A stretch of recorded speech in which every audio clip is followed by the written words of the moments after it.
What's up? Give me a second. I got many windows up. How did this happen?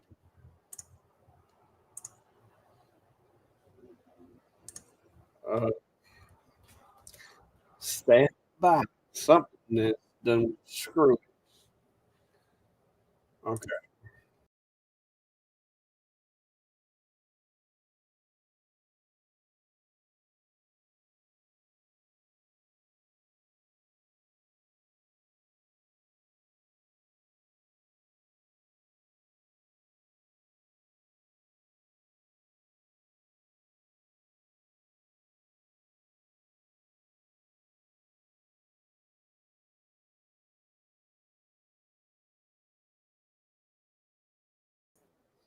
All right.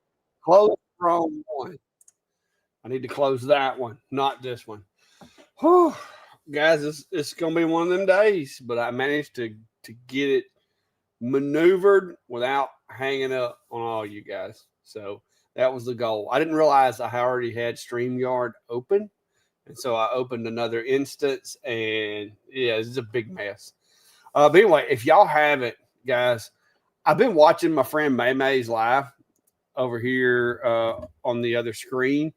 And if you haven't, go hit her with a clack attack. I dropped a link, and I'll drop it again to her video, and she's actually live right now. So let's go disrupt her a little bit and just hit her with a clack attack real quick before I get too involved in my video, so that I can't like continue to antagonize her. Those of you that don't know, May is the one that I'm partnering with to do the meet and greet coming up October the 24th, which is only 10 days away. We're going to be doing a meet and greet here in Chilton County, and she is the one that's actually providing us with the location and everything. So it's pretty cool. May is also been very instrumental in me doing what I'm doing now, because when I first started doing YouTube, it was just a whim. It was just one of those things. I was just playing around. And May at the time was the one that told me that, hey, you should lean into this. You should try it. You actually do okay at it. And because she's a full-time YouTuber. And so I kind of owe her a little bit of a thank you for that little bit of nudge that she gave me, because I didn't think I had what it took. I still don't. So I'm getting there, though. Thanks to you guys for being patient with me. We're getting there, and I have been able to make this my full-time job now, which is really cool. Hats off to you guys that are still doing the Monday through Friday, or the 9 to 5, or whatever you want to call it. Yeah, I'm watching the comments. Y'all are blowing her up pretty good. So that's what I like to see. We all work together here local in the community, supporting other small businesses and working with each other and supporting each other. She just recently hit 400,000 subscribers, which is phenomenal. That's insane. That is a milestone that I'll probably never see, but it's awesome for her. It's awesome to see what she's got going on over there. But anyway, I appreciate y'all doing that. And like I said, if you're going to be in the area, or if you just help, support those that support me, if you don't mind, because May, like I said, she's a friend. Her as well as Vinny are what I consider to be personal friends of mine. So pretty cool. But yeah, y'all blew her up pretty good in the comment section. Yes, that's good. I can't hear what they're saying because I muted them, but yeah. But anyway, what we're here for, I'm gonna close out the video of hers over here now that everybody seems to have got her. But what we're here for today is, I know a lot of you guys may have saw the video I did the other day where I was testing the bricks. Well, the guy that it's a gardeners, what is it? Master Gardeners, I think it's what they call their group. It's like a nonprofit type group. Basically folks that do gardening and beautification around town and stuff like that. And they had asked me to help them with this project because they wanted to do it. And of course, there's nobody else that we know of in the area that could have engraved bricks. But they brought me that brick out. We did some testing and it worked. And so that's what our plan is. And I've got a few of them. They brought me like 13 of them. So hopefully this won't take too god awful long. We can't see all of them in the video, but I've got about 13 of them over on the table. That's the one that I did the testing on, sitting right there on the front.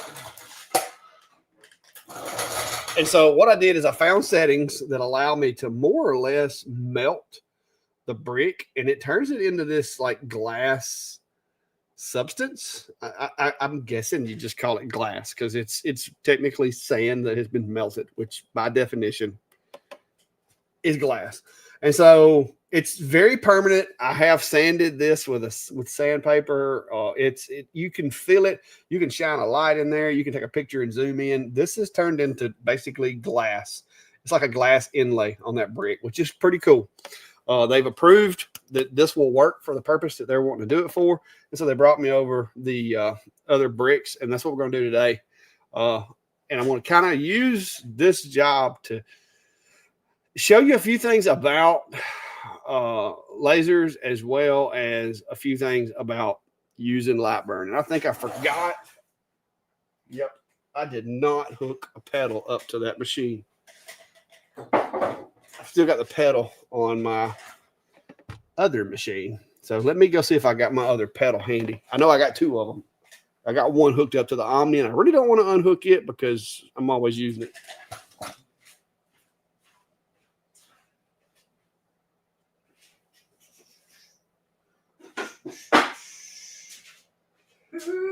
What do I do with it?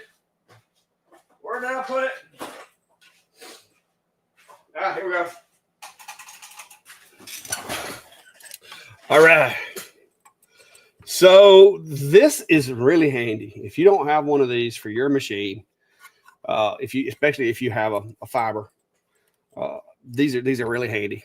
Especially using this in conjunction with the variable text option in Lightburn, man, it makes it literally going from one brick to the next is literally this easy.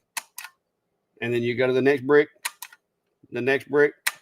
So once we set the file up, all I'll have to do is basically stand there, move bricks, and step on or push this button. You can do it either way. You can step on it like a sewing machine button, or you can just lay it up there and hit it with your hand. Either way.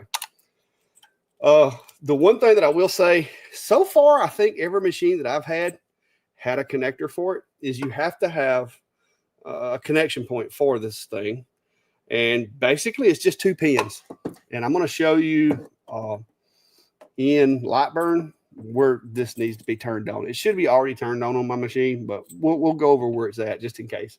So that way, if you're getting one into this machine, the Omni, which I'm going to be using the Omtech 60-watt MOPA today.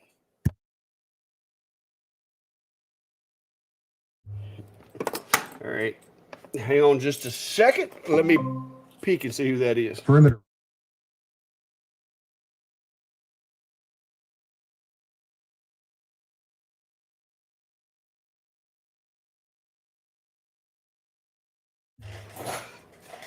Ouch. Static electricity. Apparently, my wife is having a little bit of, my husband's at home and retired, so I don't want to stay at work all day. Because she's not supposed to be here yet. But anyway, guys, this is the pedal. And so it does come with a decent length of cord. I'm going to say this is probably, I don't know, 7 feet, a little over 7 maybe like 7.1, 7.2 altogether. So you're looking at like 750 cable. So you're going to want to put it close to the machine, which is where it needs to go anyway. But in order for that to work, we got to have the file set up correctly and make it work. So I will be using Lightburn, as we previously stated. And in order to make it work with Lightburn, you've got to have a very specific file type. And so I'm going to go, I want to start off, I'll show you one that I have built. Let's do that. And then I'll show you how we do, let me share my entire screen. That way I can do both. So I'm going to show you one that I just got through using real quick. And then we'll, well, no, I can't because Matt don't want me sharing that one. Okay, so we're just going to show you from scratch here. All right. So the first thing we've got to do is when I start a job, one of the things that I like to do is I keep up my customer files and I create them a folder so that I can put all of the things associated with that job in that folder, whether it's the Lightburn file, artwork, whatever, the work order, like what they sent me as far as what they wanted. And the reason I keep that a lot of times too, not that people are dishonest or trying to screw me over or anything. I have had some jobs to where things weren't spelled the way that they wanted them spelled. And they're like, oh, no, you misspelled this. And I'm like, no, I did misspell it, but I spelt it the way that you sent it to me. And so, it's good to keep those. And I've never had anybody give me a hard time about it, but I do like for it to not be my fault. You know what I mean? And I like to have my evidence that it was not my fault. So one of the things that I like to keep is, this is what I refer to as my work order. This is the list of names and the illustration of how I received it for this job. So this is the names, and which stuff like this right here could have been bad. I think, which I'm hoping I got this right. They had it listed this way, but then they split it here. But then down here it says 13 bricks. So if you do the math, you've got 1, 2, 3, 4, 5, 6, 7, 8, 9, 10, 11, 12 bricks if I put these together. But if I split that, it makes it 13 bricks. So I'm guessing what this means is edit this and make 2 different bricks. So that's what we're going with. And in the event that that's not correct, which I'm 99% sure it is, then I'll have this to point to and go, this was a bit confusing. The other one's kind of easy to, look at and plain. The way they're wanting it is they're wanting the name up top. My idea is, of course, to have the name just a little bit bigger and then have master, it says Master Gardener of the Year and then year. I don't really like the way that looks and the way that that's laid out. Me personally, I would probably just put Master Gardener and then the year below it. But as we all know, the customer's always right. So what I'm going to do, I'm going to move this over to my other screen for a second. In order to use this list of names on this job, I had to have them in a spreadsheet because in order to use the variable text function, I need a comma separated values file. And so what I've did is I went over here and I've transcribed those names over to this spreadsheet here.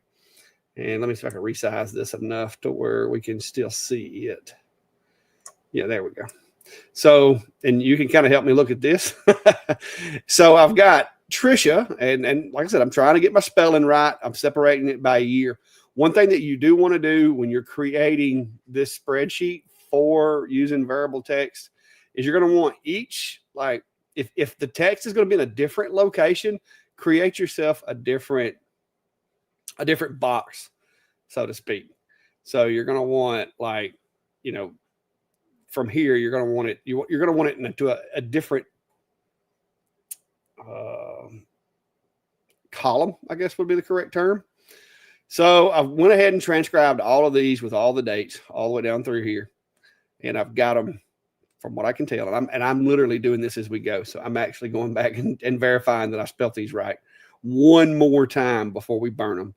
So if it seems that I'm taking a little too long, that's why. It's because I'm trying to read and make sure that these are correct and talk to you guys at the same time. So it looks as though, ooh, I'm glad I didn't look at that and go by. I'd have put that as an N. Yeah, so good thing we got it in text over here. Hugh Nichols, 2023, Judy Cobb. Yeah, so I think all of those are set correctly. Now, with Lightburn, there is, like I said, you're going to need this as a CSV format file. Now, this text up here is not really part of what I'm planning on using. What I'm going to end up doing here is I'm going to take all of this text right here, and this is going to be these little boxes right here. These two are really the only ones I'm going to be using. I'm going to be using the name and the date. in the way that they've got me to lay this out. But what we got to do is I'm going to go in here to File, and you're going to need to export this file, and you're going to have to change the file type on it. And it's probably going to give me that option. Yeah. What you're going to want to look for is this CSV, comma, delimited text file. You're going to want to change it to a CSV. Hit Save As. I'm going to go in that same folder.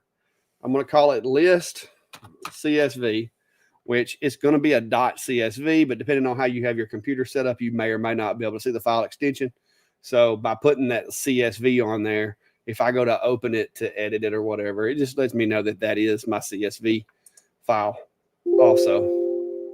It is going to tell you that some features of the worksheet will be lost in this format, and that's fine because we're only looking for one feature, and that is the compatibility with Lightburn. Now, when you get in here to Lightburn, there's some values, and let me find the variable text values for you guys. There's some codes, I guess you could say.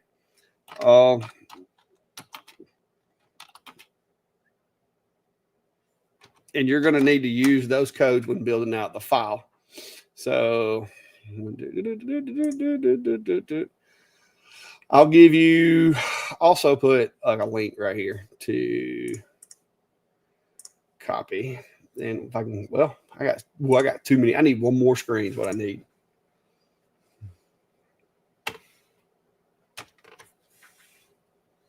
Yeah, you can open a CSV in Notepad, and you can create them in Notepad. But most folks are going to have access to docs, whether it be Windows, documents. What is the one, my Apple one that's called? It's not Numbers. Is it Numbers?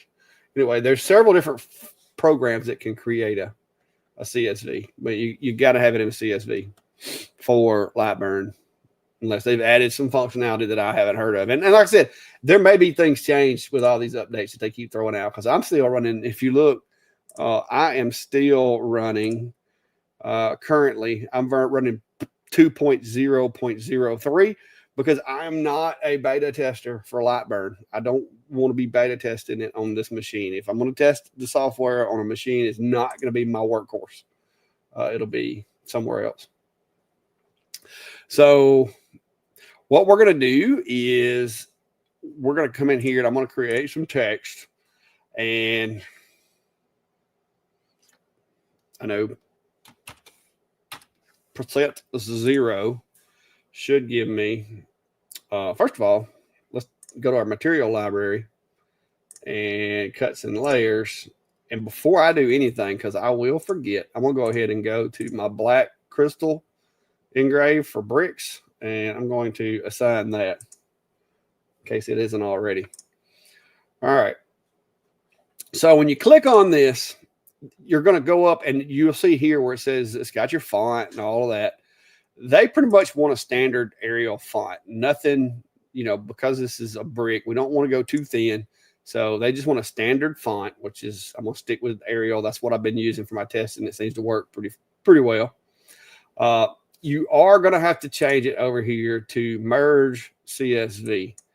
And then when you go over here to variable text, you're going to have to, of course, go in here and browse and see. That's where I was doing one the other day for somebody, my friend May. So I'm going to go over here and I'm going to go to the folder that I created for this fella. And there's my CSV file that I created. I'm going to hit OK. Now, currently, this first line right here should just be the Master Gardener's text. Yeah. And the way that I set it is I set that Master Gardener's text to where, if you notice those brackets that are beside it, let me show you this, because this will bite you if you ain't careful. It will bite you. So I need to show you that while I'm at it. In my spreadsheet that I created, let me get to my file. Should have just left it open. In my spreadsheet that I created, and the reason I like using spreadsheets and stuff, if you'll look, the Master Gardener right there, I created that where it says Master Gardener. I put brackets around it to make it to where it's as big as my largest text.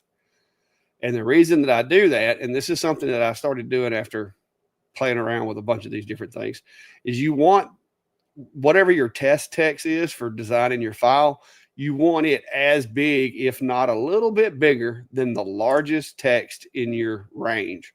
So if I had 500 of these, I would want to make sure that this little test text, which I always put my test text up top, especially on a single output file, because you're not going to be able to, you would have to go through there and click each and every name and just go through there and look at each one in Lightburn to make sure that your text font size isn't too big for the job. So by having this Master Gardener be as wide or wider than the biggest text in the file, that kind of gives me a safeguard so that when I'm designing this file and I hit test, it's going to show me how big, my biggest text is. So that's pretty critical, because I run into situations to where halfway through the job, I realized that my text was too big and had to resize it. And my OCD does not like it when if I'm doing 13 bricks and one of them, the text is a different size than the other 12. That really irritates me. But what that's going to do is that's going to show you that first column right there. It's going to put that in there. So for the year, that's going to be %1. Another thing too, computers don't start with 1, like as far as numbers go. Computers start with 0. So on this one, I'm going to hit %1. I'm going to change it to merge CSV. And then if you'll notice, when I hit test, it's going to pull the data from that second box, which is the year. So now I've got the 2 texts that they wanted me to do.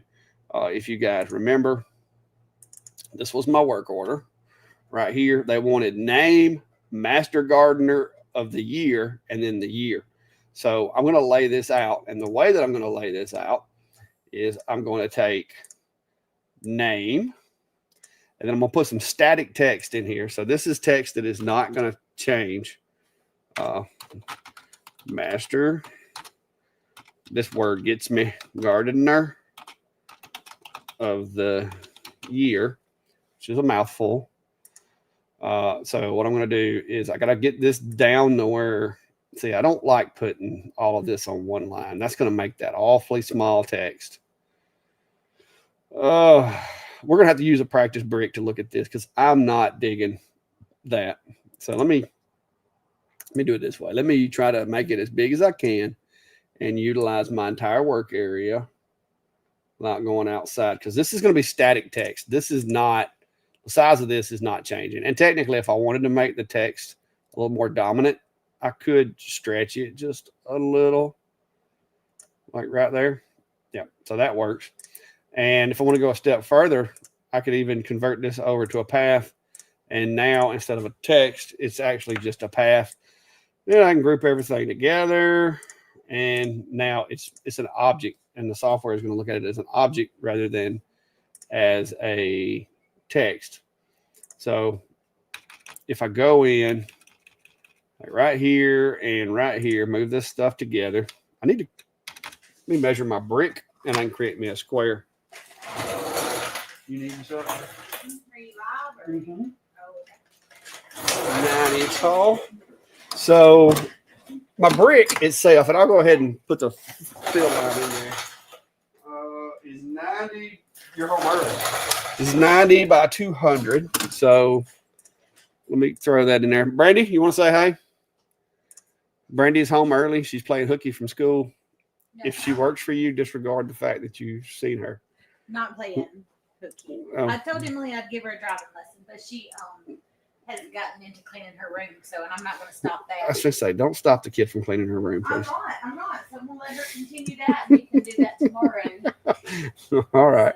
But yeah, I've told them you were home a little early. Yeah. So, all right. So we're going to change the size of that. I'm going to actually put this as the size of the brick, just so you guys know. It's 200 by 90. That way you get an idea of how big the brick is and how big the design is going to be. I want to click that, and I'm just going to put that in the page center. So there is what? See, done got used to the old school. Now, the fact that I have to click again to go back to the arrow tool kind of annoys me. I get used to the way it used to be. All right, so there's what we got going on. And if I hit this test button, what that's going to do is that's actually going to pull the text from the spreadsheet or the CSV file and plug it into the design. So that's what it's going to look like. Now, I'm going to be honest with you. The Master Gardener of the Year could be a little smaller looking at it from here. So let's make that a little smaller. All right. Because I want it to be just a little, yeah, that's not terrible. I could technically make that back into text. I'm gonna be honest with you. I think I like it better as text. It's easier for me to manipulate. Master, Gardener of the year. Of course, it changed it to the. All right, so let's see what it was like 10 a while ago. So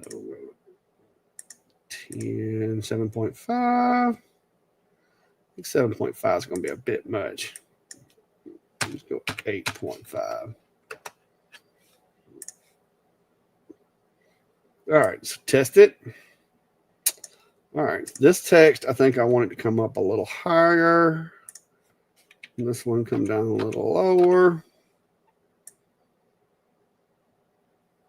Okay, I can deal with that. It needs to be aligned a little better, but I can deal with that.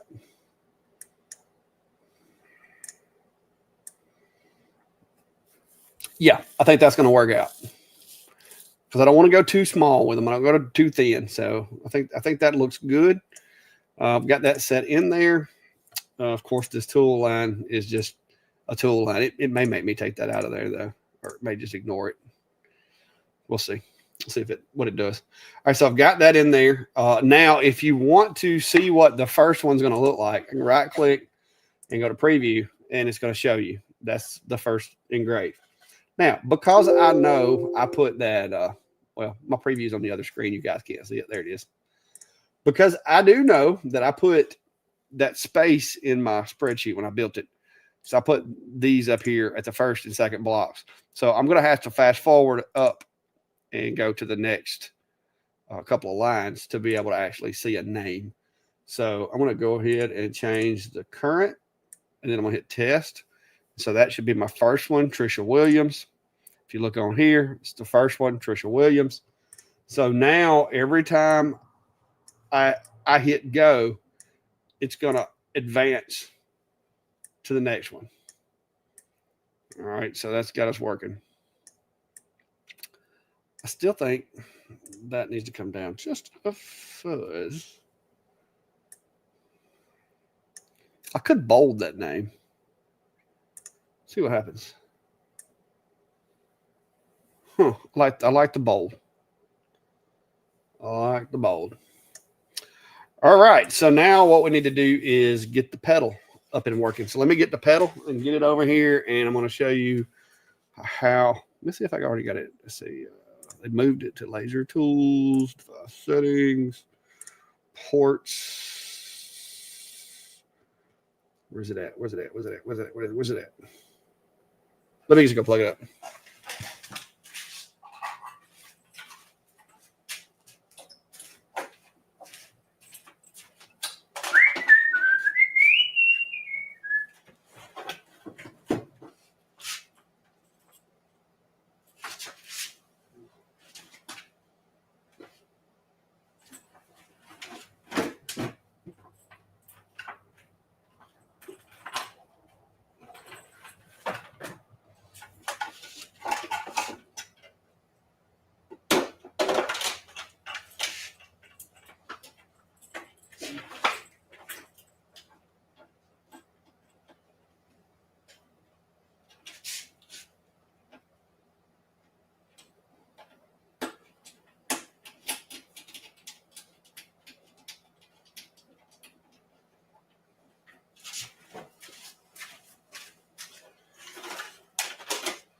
right. Hopefully the wire is long enough that I can see it over here once I get the machine up and going.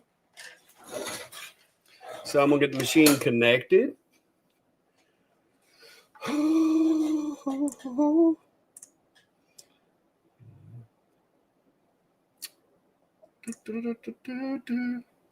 to swap my machine around just to get it to re-attempt to locate. Oh, wait a minute. I bet somebody hasn't plugged the USB cable in. Stand by.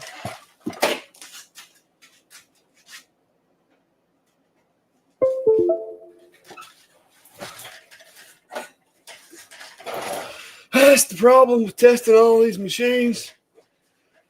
You tend to unplug stuff. All right, so laser tools, device settings. All right, see these little lights right here? One of these is going to be the button. And you can see when I press said button, number 14 is lighting up. So 14 is my pedal. It should already be set up in here. And forgive me, because for one, I've only done this a handful of times, and for two, they've reset some stuff. So I'm gonna make sure red dot always on, blah blah blah, ready light, busy light, red dot, start framing, start marking. There we go. All right, so 14 and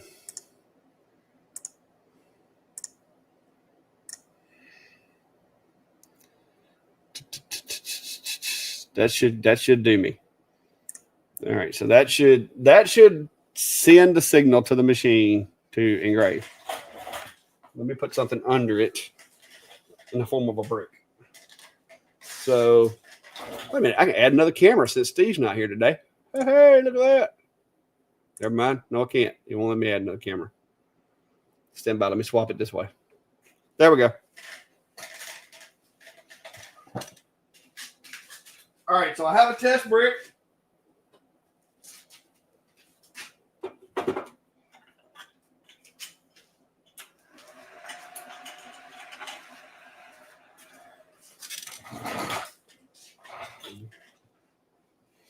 All right, the test brick is on there. Let me get some glasses, set the focus, and then I'm going to hit that pedal and see what happens.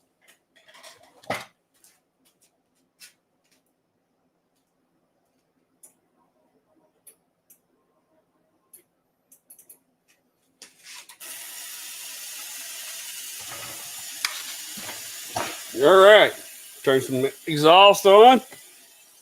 I don't want to breathe all that. That thing, man, it made a mess the other day.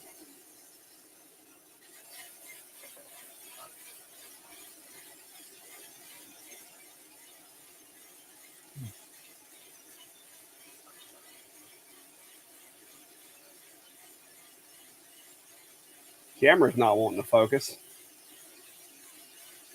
Woo! All right, let me look, see if I missed any comments.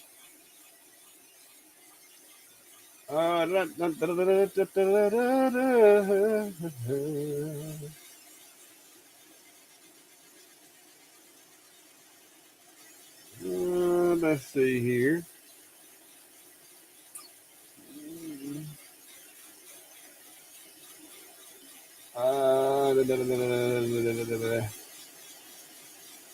News fan says, good to see you doing a live stream during the day. Well, thank you. I used to couldn't because I was at work. So it's a little different when you don't have to go to work every day. It definitely makes a difference in being able to do lives. I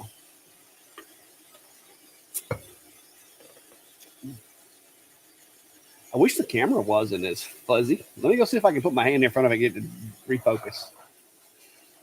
Oh, wow. It's getting hot now, guys. That's hot.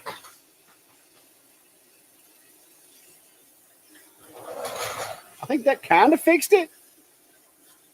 Sometimes I worry that, especially like reflective surfaces, sometimes I worry that my little camera is going to get its eye put out from the laser. But so far, they have it. But I still don't like that camera angle. Hang on, let me move y'all.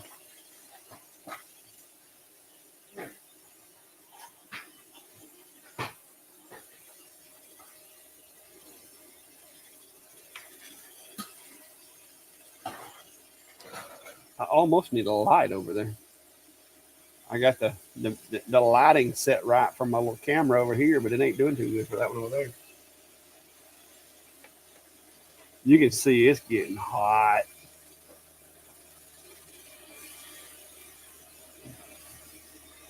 But that's one of the test bricks right there. I just want to run it on it to make sure that I haven't overlooked anything or messed anything up.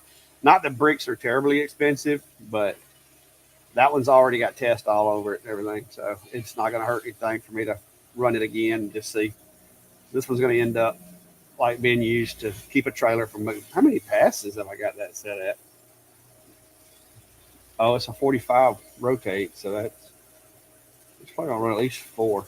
I know I got it hot last time. Okay, now it's getting darker. Right. Don't doubt your settings, Clack. Just go with it. I did all the experimentation. Don't start changing it now.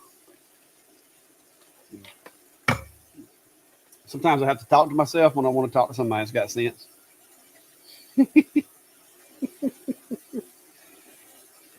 Yeah, that's right. I'm using my bifocals. These are my bifocal safety glasses. I can't really see. Like I can see, but the computer screen is really dark with these green ones on. But these are the better ones, I think. These are supposedly rated. The orange ones are supposedly rated for that laser as well. But I don't know. Sometimes I like the green ones better.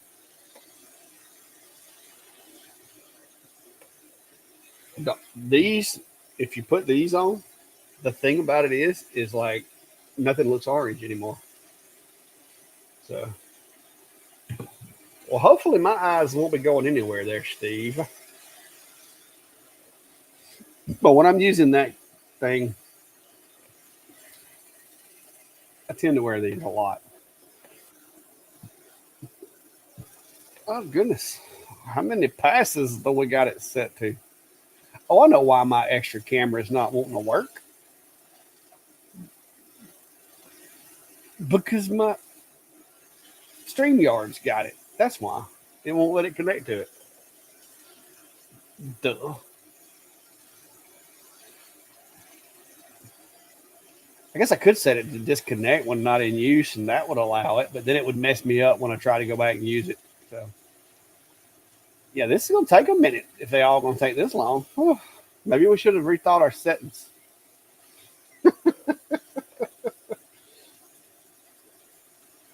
Sandra, typically, yeah, it's the brick, although they're fairly conductive, it's not going to get hot enough. The whole brick itself is not going to get hot enough to hurt you or like melt plastic or anything like that. But like right where it's engraving at, if you go over there as soon as it gets through engraving and you touch it, it's going to be hot, especially the last little area that it engraves. I don't know if you watched the video that I did on this, but I did a video and you could see, like, when I got in really close, you could see that it was glowing red hot. Like, and for sand to be glowing red hot, let me see. I'm a nerd, but I'm not that big of a nerd. So let's see what temperature. Oh, that's another thing too. If you have a Galvo laser, especially if you have one that is an invisible beam that sometimes you can't see the beam and sometimes you can, turn that little audible on. Sand's melting point is roughly 1,700 degrees Celsius or 3,092 degrees Fahrenheit. To transform glass, to transform it to glass, basically requires extreme heat. Duh. Yeah. So we're looking at roughly 3,000 degrees on that little spot. So yeah. You don't want to touch it like as it's engraving. Matter of fact, give me a second. Time for some toys.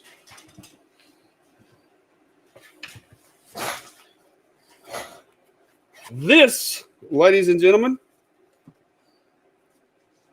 is a FLIR. This is a tiny little camera that attaches. It's the cheapest route you can go if you want one of these. This is the cheapest route you can go. It takes and attaches to your mobile device.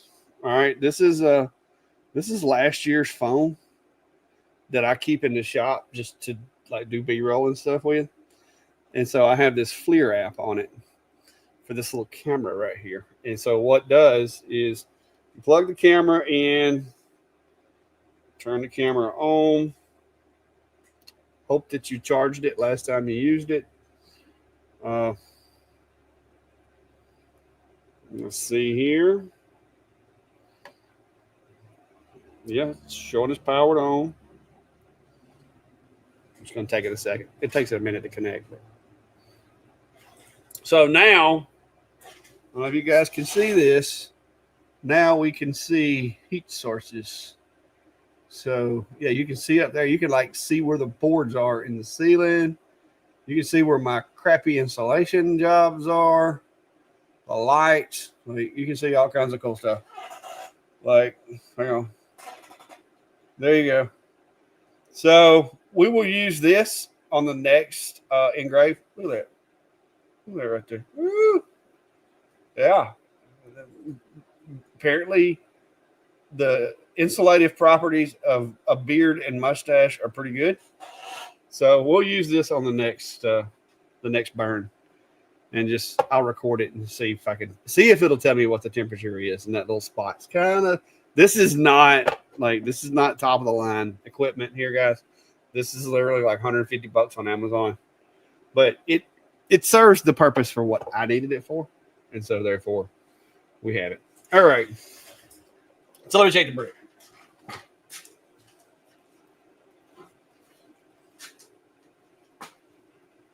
I'm gonna need something to clean it with. Got a little dusty.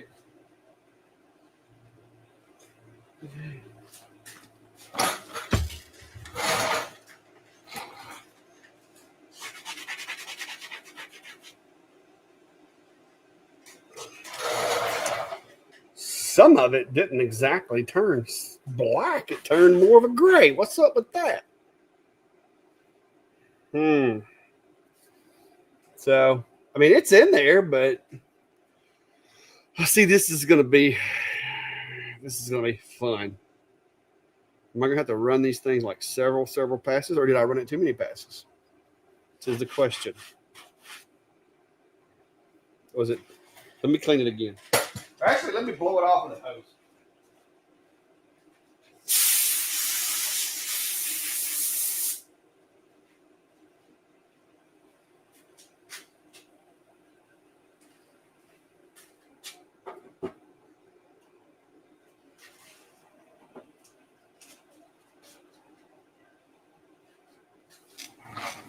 Let me run it one more time and see. Maybe it's just being stubborn right there.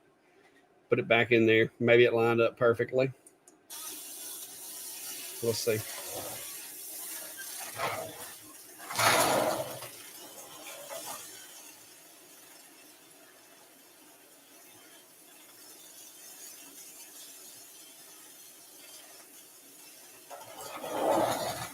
Bump the focus a little bit. We'll see if that makes a difference. But yeah, it didn't look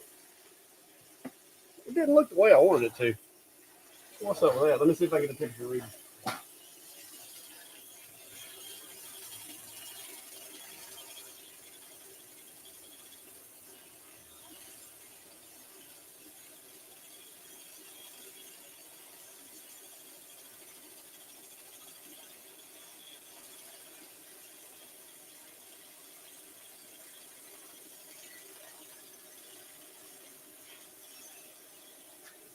All right, that is definitely not going to give us an adequate reading. It was saying like minus 300 degrees, which I'm guessing means that is way out of the range of what this thing is set up to detect. So yeah, that's not going to help us any as far as being able to read the temperature. Yeah, I'm thinking the mix on this brick in that one little area is not exactly the same, like sand to clay ratio, and I think that's where I'm getting my color difference. So we'll see. I may just have to run a bunch of passes to get it darker, but it may just be one of those things you got to live with. Sometimes that happens. Yeah, there's the engrave, and you can see it's going like minus 300, minus 302, minus 302. And I know that is not minus, but you can see the heat dissipating into that brick, which is pretty cool because you can see the different colors around where it's actually engraving at. So, yeah. Yeah, and it could be too that this thing reads infrared, and I'm firing a beam of infrared light at the material. So it's probably not healthy for this either. Might need to quit doing that just in case. So we'll put the other phone over here. That idea did not work. I've got one of the little guns, but I'm pretty sure it's not going to work either. These little rubber things keep coming off of my. Mark said, "Is there a way to engrave that brick on a CNC?" Sure. With a diamond. I guess if I had a diamond bit or diamond crusted bit, maybe. But that would be. I don't know that I want to do that. But this works because I've tested it on 2 different bricks. It works. It's just this particular engrave. Now I did change I did bump the focus down just a fuzz. See if that makes a difference as well.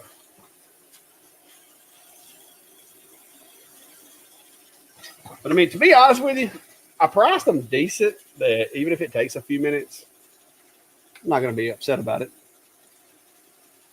I didn't go too crazy, but I didn't go as crazy as I thought I did. Because I'd forgot what I'd priced it at, but when I went back and looked, it wasn't terrible. So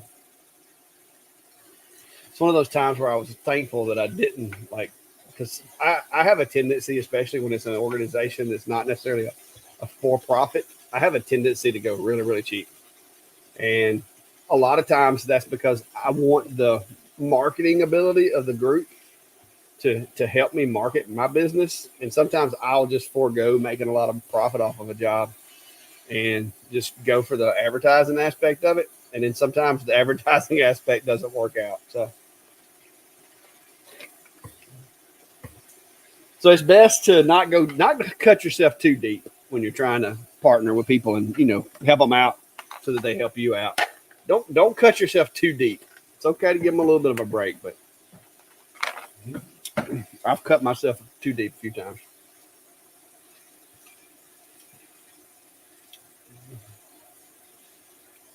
I wonder if it changed the file. I just realized I've got this thing on the auto advance.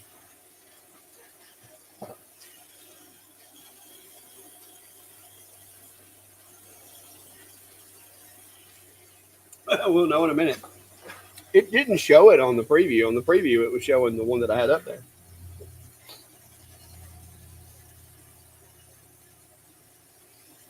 So we'll see.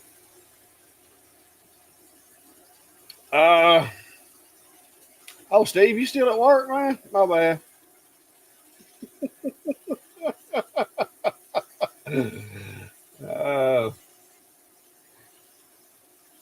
Hey, I am thankful. I did spend most of the morning at the courthouse here in my hometown.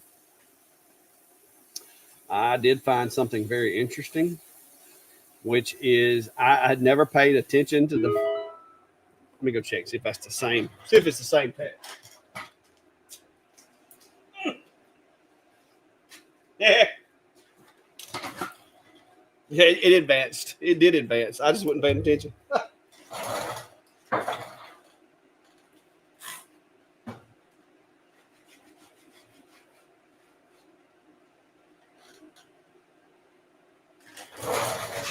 That's such a goof up. I got 2 names on top of each other. I can't tell which one's which. But the good news is it worked. Yeah. It's some of the glass is just turning out clear. I think it's like the terracotta clay or whatever is in here. I think it's because there's more sand than there is clay. And I think the clay is what's giving me the black. The sand is just turning into glass, which is clear. I think that's what's going on with it. So, see, this is my test that I did, and they turned out great. Maybe it's the text is too thick. Maybe I didn't need to go with the Arial thick. Maybe I need to go with a thinner text. Because I did set that to bold. And that's Arial black instead of Arial. It could be. It could be that it's heating up a larger area. So, kind of curious. So change that to Arial as well.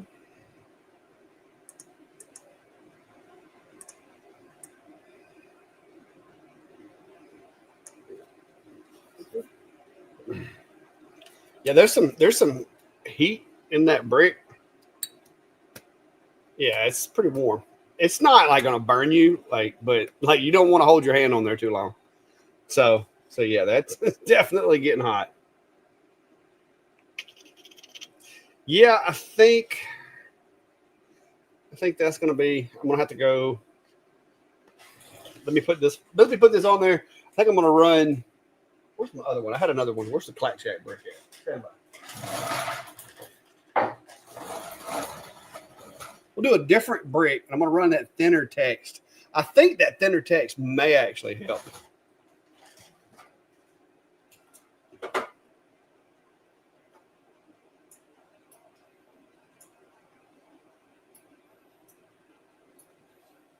We'll put a business card, one of these metal business cards on here that's real thin. And I'm going to use that to set the Z because the bricks have holes in them.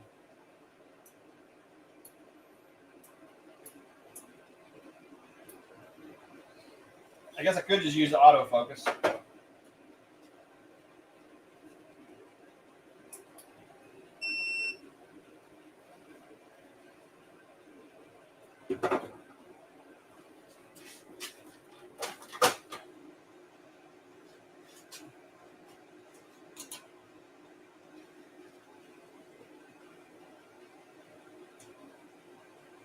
All right, I'm gonna hit the pedal here. I use the autofocus. We'll see if that LiDAR autofocus can do a better job of setting the focus than what I did.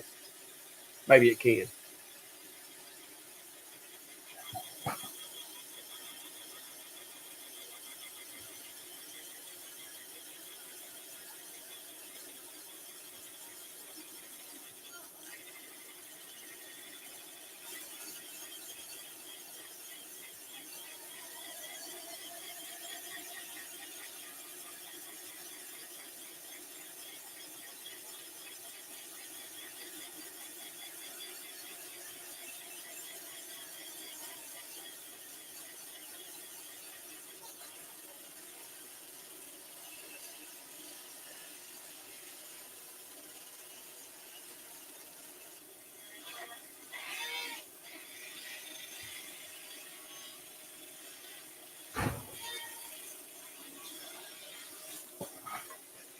It sounds a lot more vigorous for sure. It is chewing it up pretty good over there. All right, so while we're waiting on that to finish, Tim, no, I've sent them 2 emails.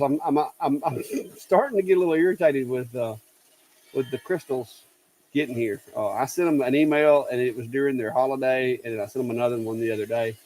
And as of before this live, I hadn't seen an email back from ComMarker yet. So I don't know if my container fell off the boat, what happened. But Steve got his. I haven't got mine. And I know a couple other people hadn't got theirs yet. So not sure what happened. But one thing that I will tell you with doing these, if you have somebody that wants you to do like 100 of something, and each one has to have a different line of text, try to save yourself some work. And what I always do is I tell people, hey, could you send it to me? Just send it to me in a like an Excel spreadsheet, because that makes it easier for me, because I don't have to worry about typos as much, because the text is already typed and my software is pulling it from the spreadsheet. And I've got several of my repeat customers that I do like name tags and stuff like that for. I've got them trained to where they know, hey, he's going to want it in an Excel spreadsheet.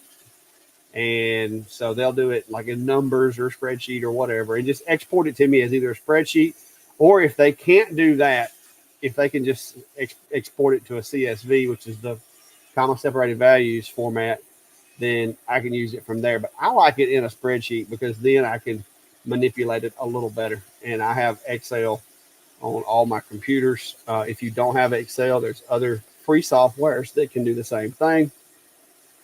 I don't really like doing them in like Notepad or something like that, because although you can, I like the tools of, spell check and all that are built in with some of the programs.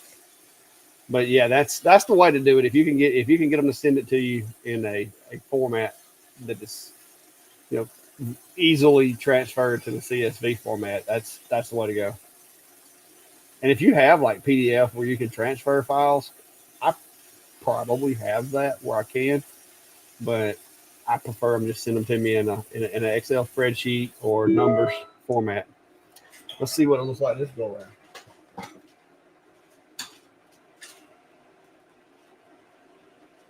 Oh wow, that's deep.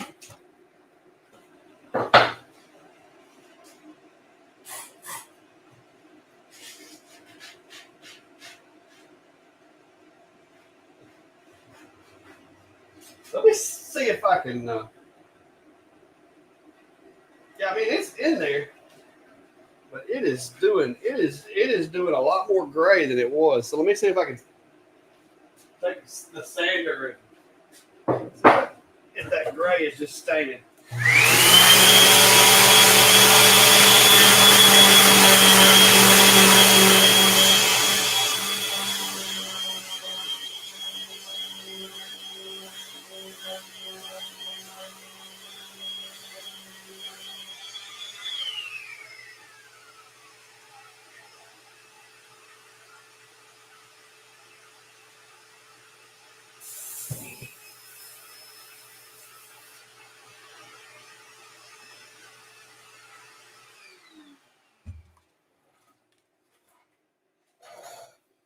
Okay, so a lot of the gray is just staining from the dust. So it's still got a lot of faintness in there mixed in with it, though. This consistency of these things is killing me. This is where being OCD is not always a good thing. So let's go.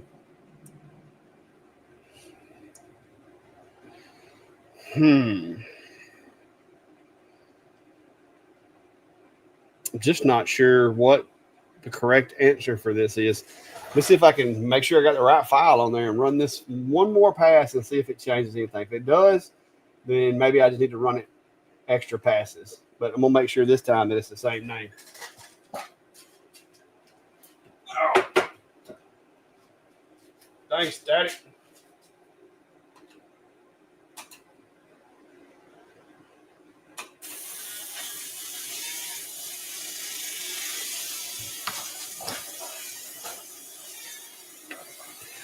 Yeah, well, John, unfortunately, I didn't get to pick the bricks.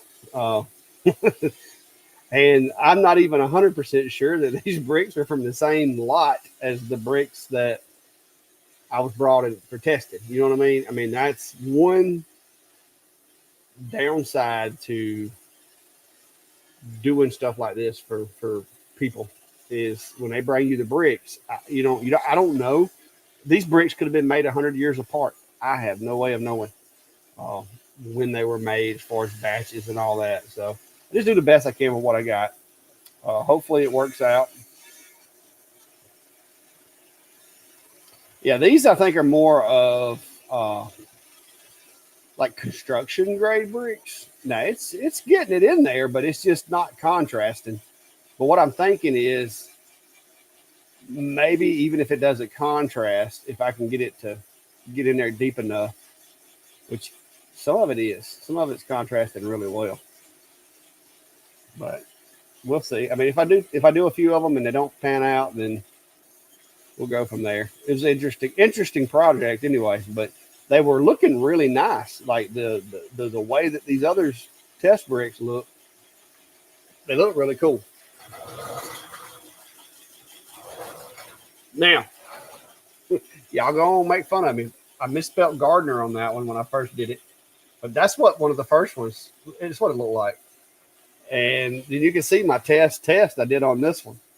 It's just something, and it could even be that the humidity's different. I mean, you never know with this stuff. It almost looks like the glass on that one, like it almost looks like it got too hot. Which now I did put two of them on top of each other. Maybe I'm going too many passes. Went on.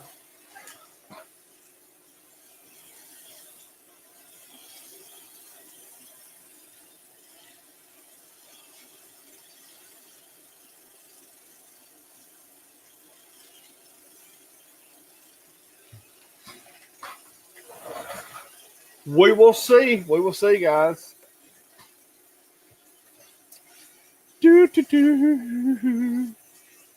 What y'all think about the fact that I didn't have to go to work today? That's pretty cool. My daughter did go take her, I think I told y'all earlier, but it may have been about the time Brady walked in. My daughter, she's 15, and she did go take her test for her driver's permit today, and she passed it. So that was good because we had to wait in line for a good couple of hours, and I don't like waiting in line, but we did it, and she got her permit. So she's official that she can drive with us in the car now, of course. So there we go. Yeah, Santa, it definitely could have something to do with the Santa's asking, could it be the focus changing? It could be. And like I said, these things aren't perfect. They're some of them have corners that are bent, and I mean, it's definitely not a highly consistent product.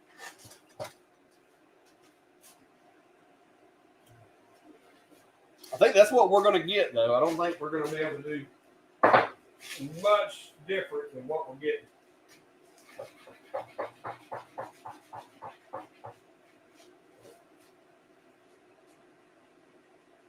It is going in there.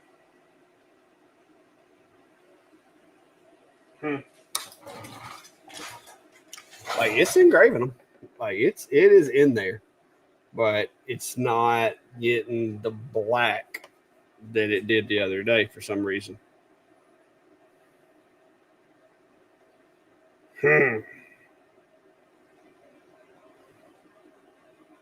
Like it is. Yeah. It could be the focus. Like I said, these things aren't exactly. I mean, you can look at it and tell it's not. This is not an example of a highly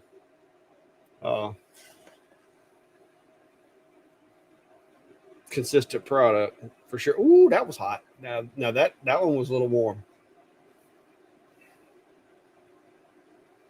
Mm-hmm. Huh. But that is what I want. That is not what I'm getting today for some reason. Let me go blow it out with the air. See. Maybe it's just the lighting in here.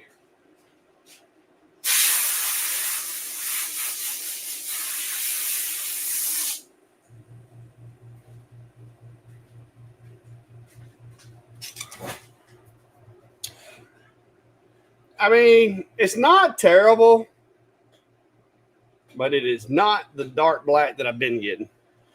Where's my brush? I got a brush. Where's my little scrub brush?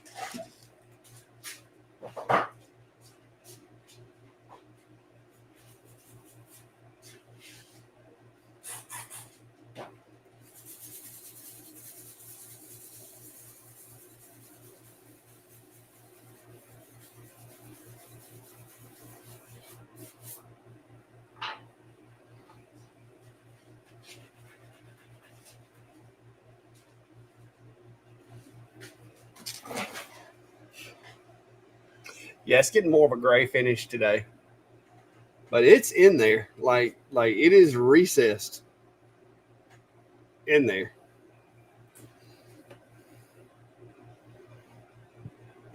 Oh, it's doing it's doing a couple of passes at an angle. The only thing I haven't tried, which because I thought I had good settings, is I haven't tried messing with the frequency and everything. But I'm getting to the point where I think I might need to. Because not getting the result that I want. So I may do some more. I don't like testing once I got everything ready to go. But we can always keep these settings saved and see what happens. All right, let's move that out of the way.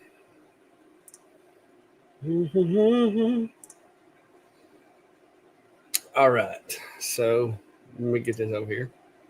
So what I'm going to try is I'm going to do another power and speed test with the MOPA. And so we'll do a 10 by 10. Let's see. Preview 4,000.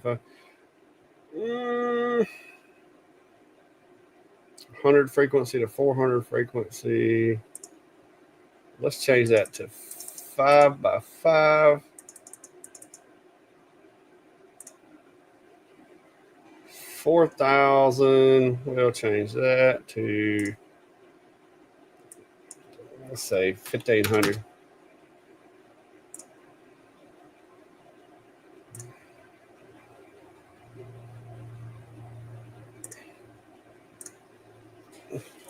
Let's see what this does.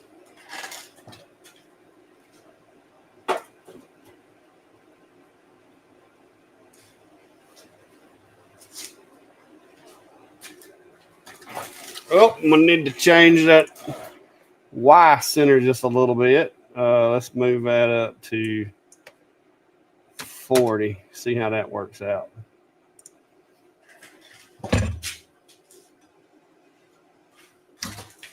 I went the wrong way. My bad.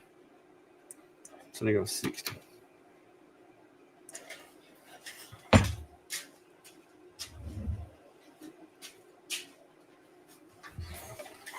All right. Let's see what happens here.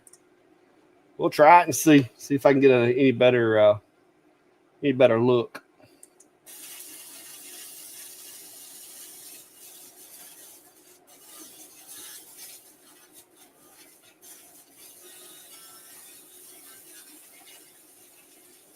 Scott, they've been in the shop here for about a week now, and it's 40% relative humidity in here right now.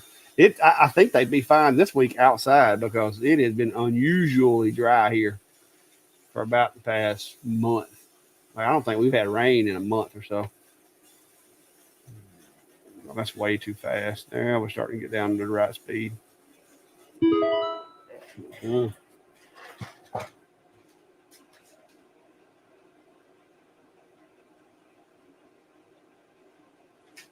See, that's just changing the color. I changed it to gray. Let me run it again, see what happens.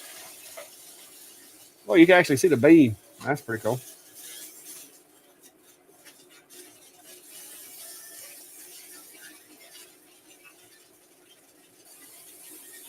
I'm starting to think that the brick needs to be moister than what it is. I think I may have dried them too much. They've been sitting over there right in front of my air conditioner for like a week with it blowing right there beside them. So I think it may have dried them out too much.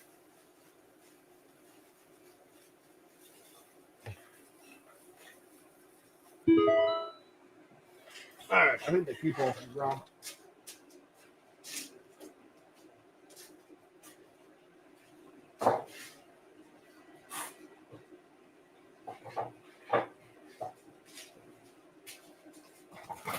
Yeah, that is I'm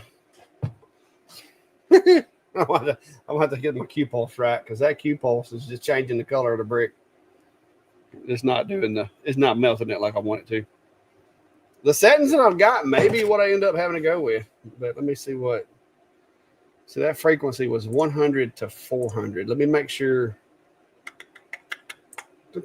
don't even remember what my range is on this machine. I'm going to have to look.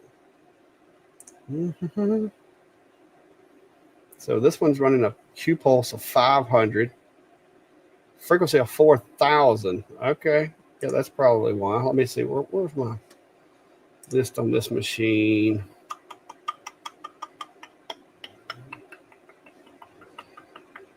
Frequency of 5,000.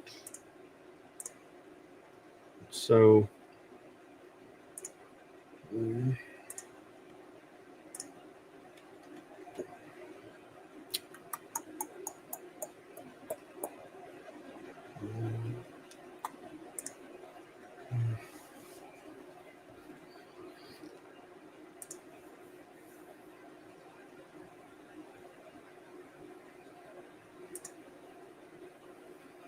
I don't know. I'm pretty sure after all the testing I did, this is the settings that I need to go with. I don't really want to go changing that up.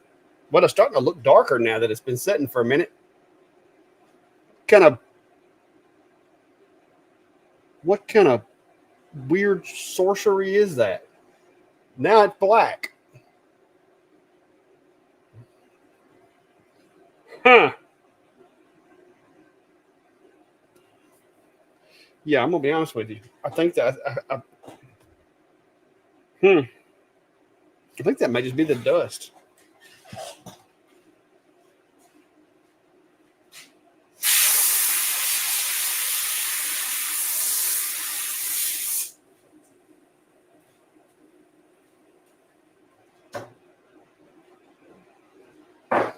Yeah, I'm fixing to just go with what I had set up in there. And I'm going to go ahead and change the, I think I'm going to do a couple more passes. Let's see what I got it set on. 500, 100% power, auto rotate, number of passes, 2, 45-degree rotate, 900 lines per inch. I could increase that to 1,000. That'll give me a little more heat.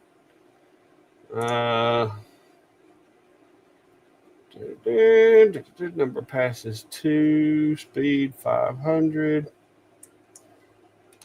Slow it down to 450. It'll give me a little more heat there. Okay. So let's me burn this one more time.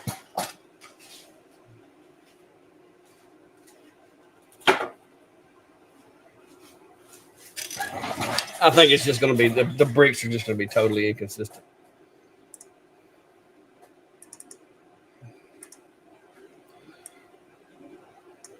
All right, let's see what we got here. So I got that one set up, and I'm going to run it. Everything's clear. This is on my Clack Shack brick, so we're messing it up. Hang on. So I got room on the other one. Yeah, I got room. All right. So let's see what happens. But yeah, it's definitely being a little bit of a pain today.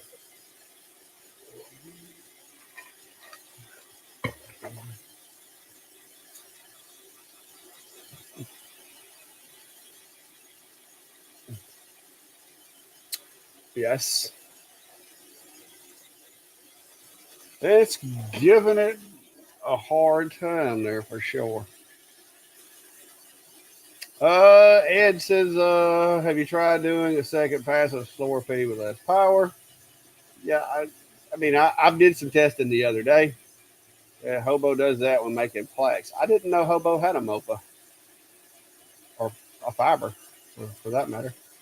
But yeah, no, like I said, I tested the bejesus out of this the other day. It's terribly inconsistent material. I can tell you that now. And I don't know that these bricks are all from the same lot or anything like that.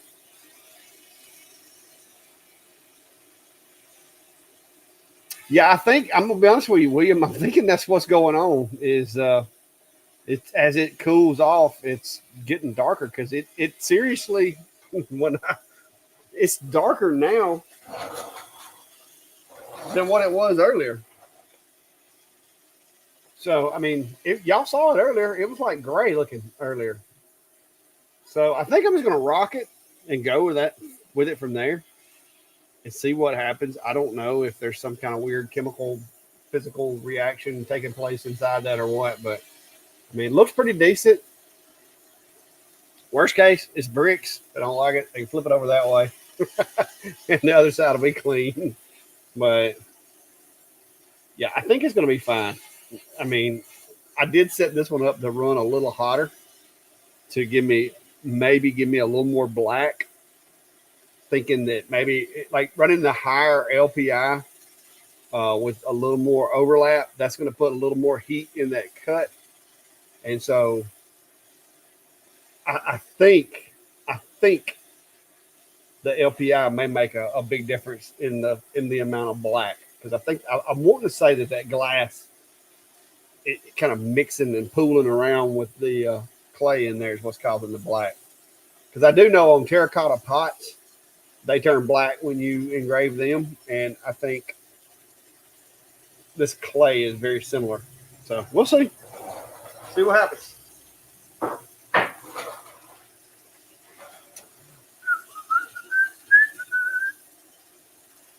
But yeah, John, it is definitely turning into sand in the glass. So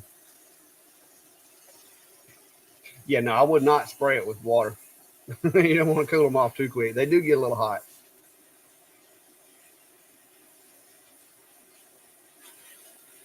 Yeah, like I said, I think there's a lot of different variables here that are at play. This isn't a like a terracotta brick per se to where it's smooth.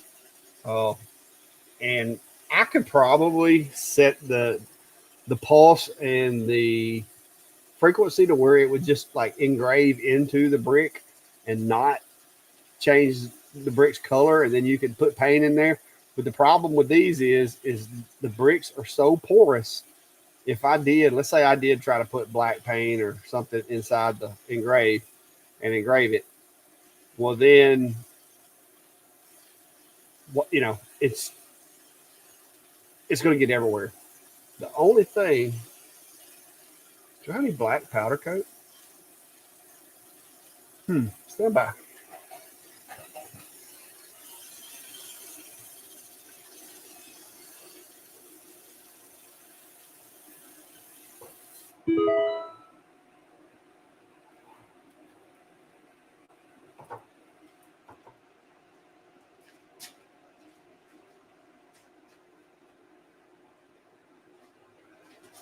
I do not have black powder coat.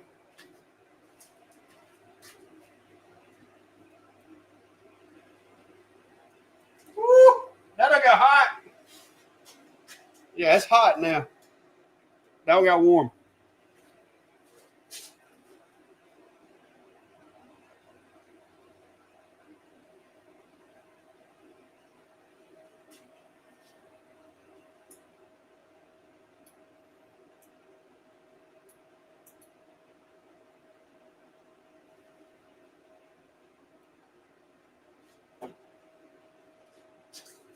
Let me go blow this one off with the hose over here.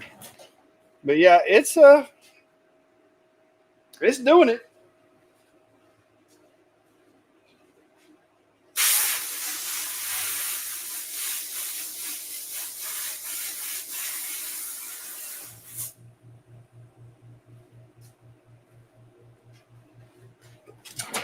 I think I'm just gonna have to rock it on with it and see what happens, because that one's got a little bit of gray to it too, but it's just it is parts of it are gray, parts of it are not. It could be that the text is a little too small, but some of these bricks, the text is gonna make it so long that it's not gonna fit in my work area. I try to make it any bigger. So I think we're just going to have to rock with it and see what happens. Yeah, that thing got hot that time. There's a piece of glass right there. I don't know if y'all can see that or not, but see that little BB of glass popped up right there? It's sharp. Yeah, it seems like it's getting darker as it sits. Maybe it's holding heat in there. I don't know. let's run one and see. All right. So I did kind of go with these and sand them a little bit before I started. So I'm gonna take it over there and hit it with the air hose to get any of the where I sanded it because some of them had dirt on them.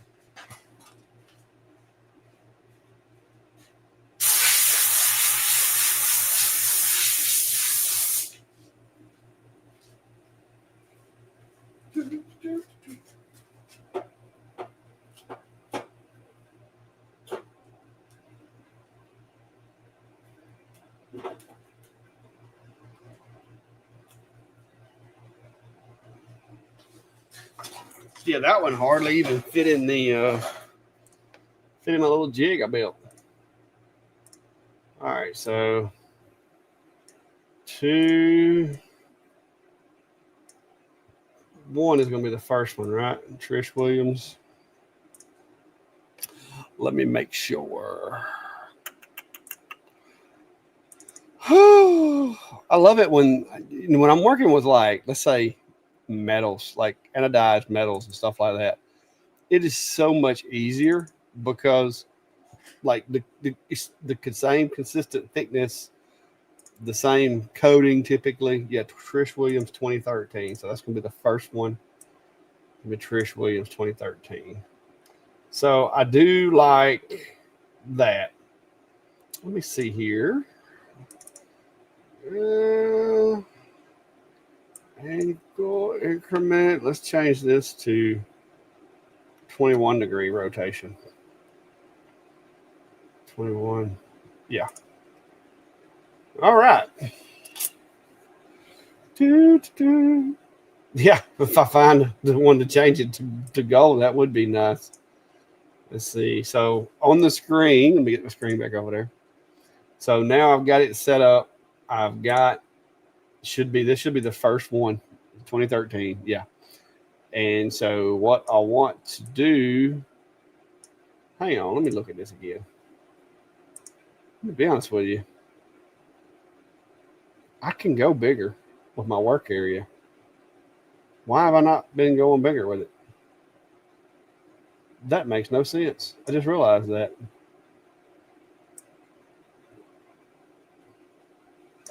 I could actually upsize all of this and maybe in doing so have a little more heat in it. I don't know how that got resized.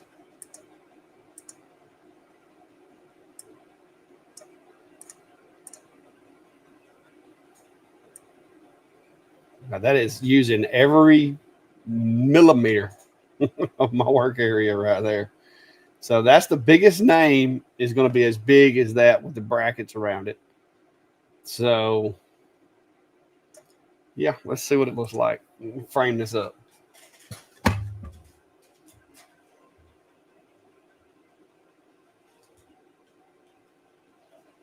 All right. I hit the button on the way over, so let's see what happens.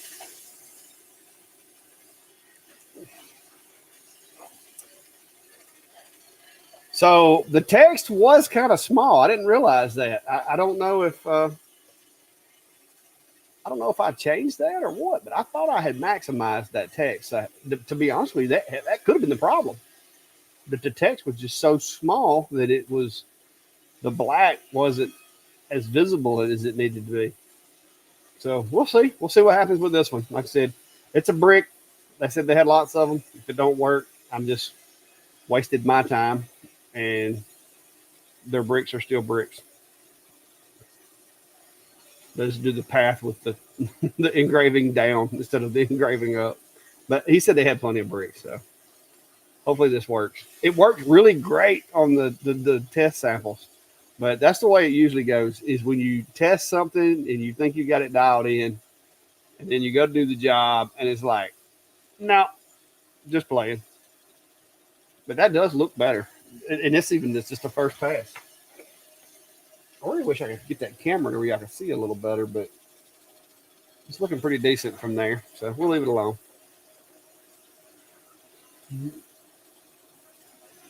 Wait, Why is it? Oh, you idiot. I left it on my Master Gardener one. I didn't forward it.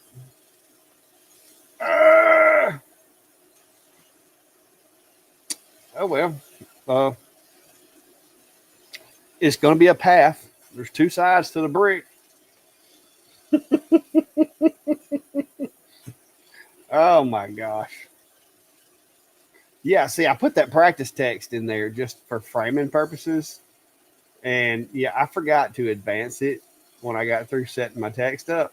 And it literally has two sets of brackets, Master Gardener, and then brackets year.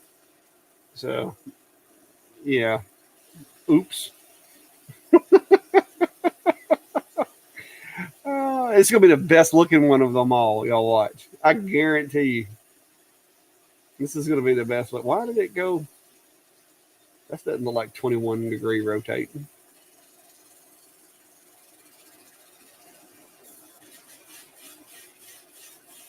This is gonna be the best looking one of them all. It's gonna have my test text all up in it. It is making it dark. Look at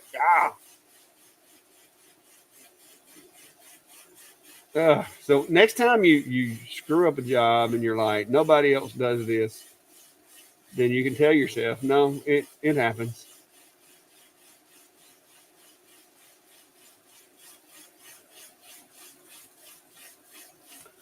But like I said, the good news is this is a walkway, which means one side of the brick has to be in the dirt. So on this brick, it's going to be that side right there is the one that's going to be in the dirt.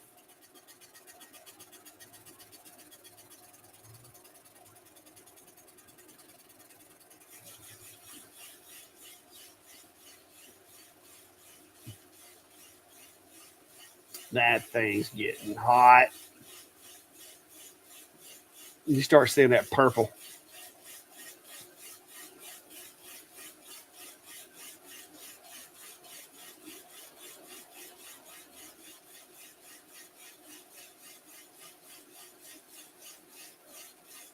Yep, that's going to be the best looking one, and it doesn't have the correct text on there.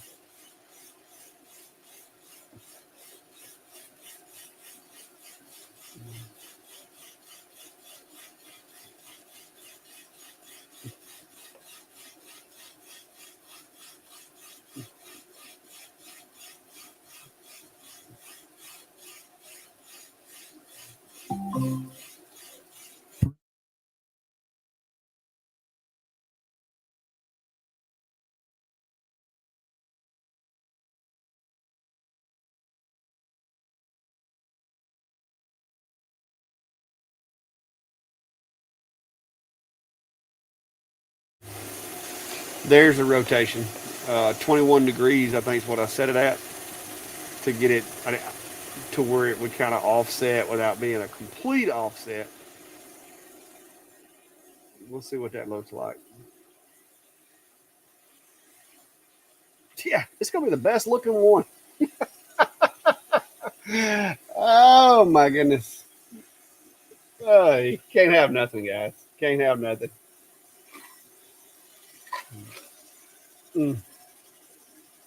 Mercy. This one's looking like a boss. But like I said, good news is one side of it's going to be in the dirt anyway.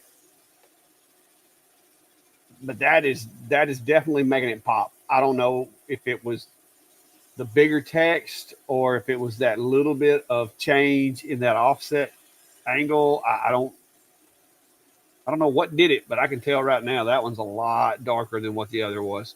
My guess is that because the text is a little thicker now, it's building up a little more heat in the medium in the brick and causing the glass to form a little easier than it was with the smaller text to where the laser was just firing.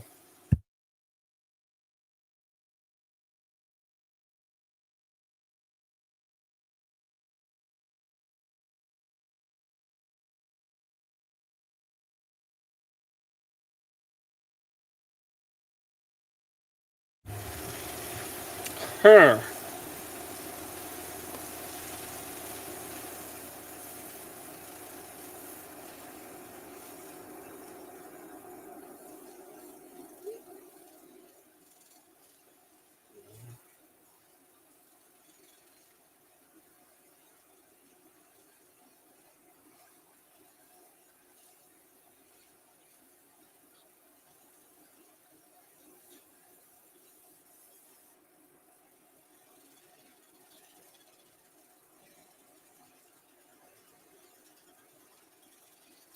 Had a visitor a while ago.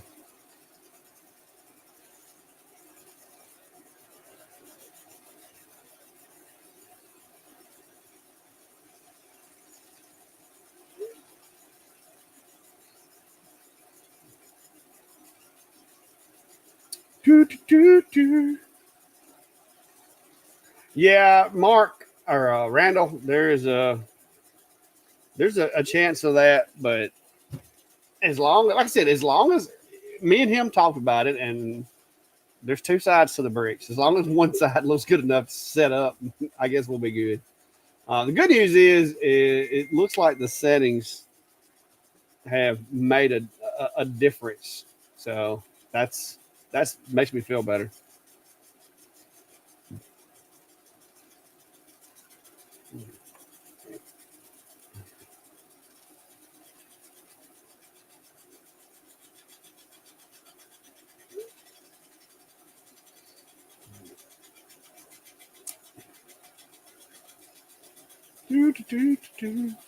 It's taking a little longer since I did up the LPI on it as well.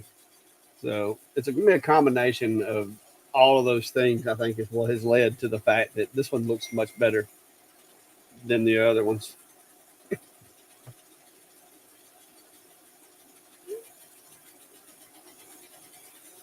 Huh.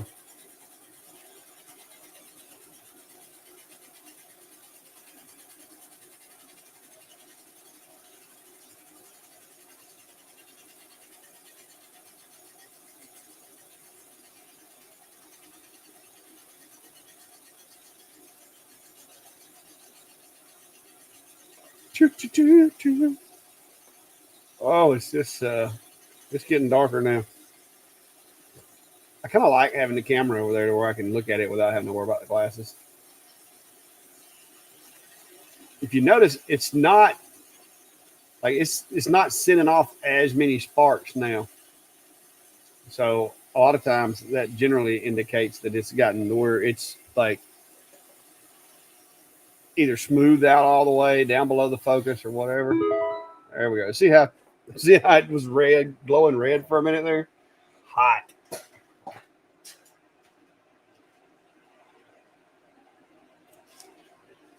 Oh yeah, that looks much better.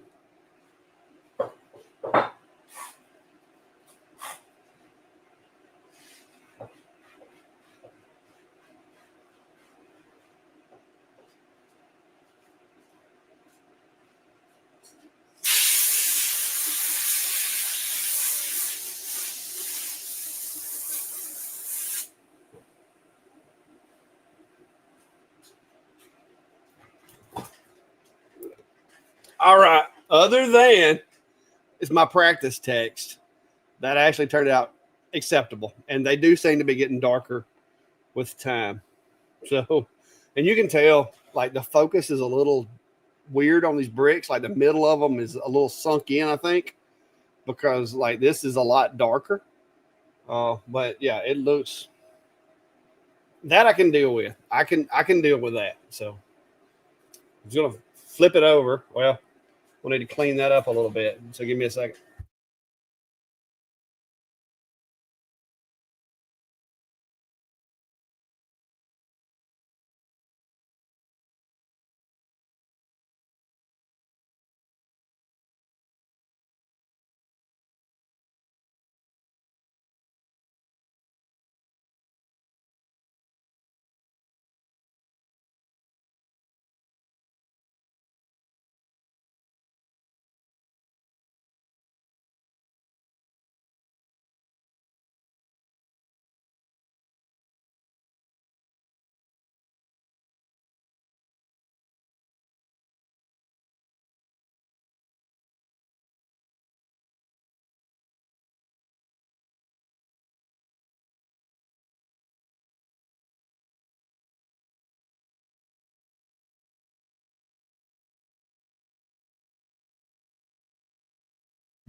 You would think I'd have noticed it a while ago when it was framing that it said Master Gardener, whatever, but I didn't. So there was that. All right, so just bring you guys along so you can see that I'm not going to goof this one up we hit the test. It's showing that the Trish Williams name is up next. Master Gardener of the year, 2013. That is also, if you look, 0 is where my test text was, and then I left an empty space. So 1 is empty. And then the first one that I come to is going to be Trish Williams. So that's the way I've got that file laid out. So we should be good on that. And so now we just send it over to the laser, and let's hope this side engraves as well as the other side did, so I can get this show on the road. This is taking longer than I had anticipated. So I'm going to use my pedal just because.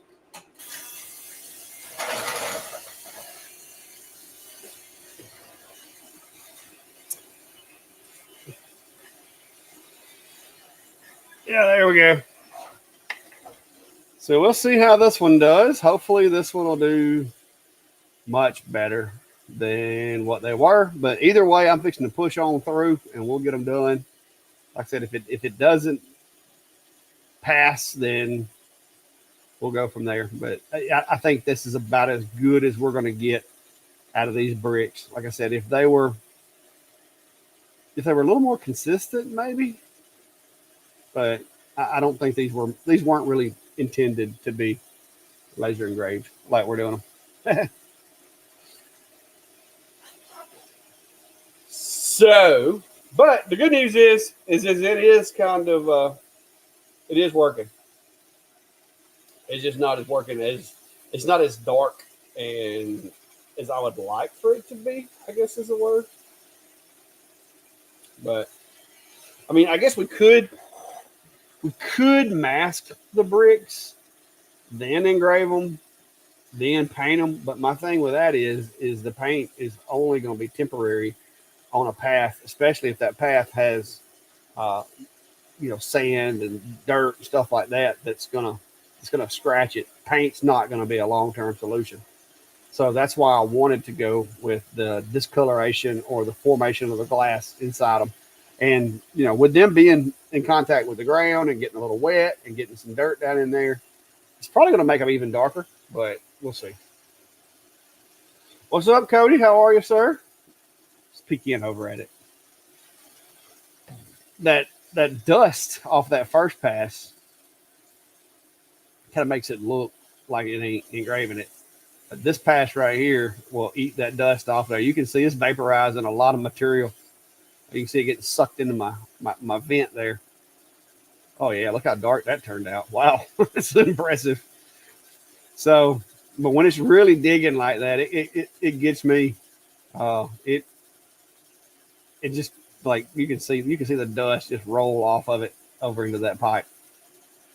And I'm using my little 3D printed. I got like a 3D printed cone that I put on there, and that one, you can flip it around the other way and it puts the air, draw right up against the work area, or you can flip it like that and it kind of raises it up a little higher.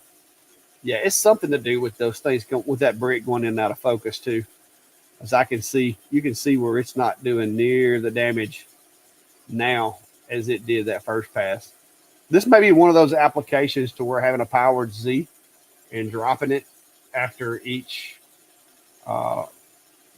layer would be advisable. But yeah, we'll see how it works out. Hopefully that's just that powder being a little stubborn and sticking on there.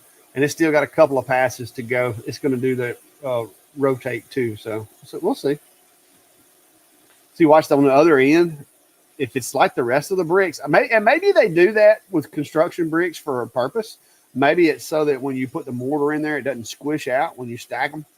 But it seems like the center of that brick is lower than the rest of it. Like I said, it may be by design that way. But yeah. See, it's digging right there. You can hear it. You can hear the difference. Now you can see the dust and stuff is getting a little more intense. So it's like the center of those bricks are kind of concave, which may be the case. Who knows? But it did the rotate and it's coming back this way now. So it's a total of, it's 2 passes technically, but it's doing a auto rotate. So it's 4 passes all together. So we'll see. We'll see how it does. It should start picking up. Yeah, there it goes. It should start picking up that top line of text again now. Maybe darken it up a little bit too. But yeah, these fibers are they're fun to play with for sure. And they do add like when I first started out just using a diode laser, being able to do certain things. When you get into the fibers and you get into the UVs, it gives you a lot more tools in the toolbox, so to speak, so that you can do more different, variety of mediums and stuff.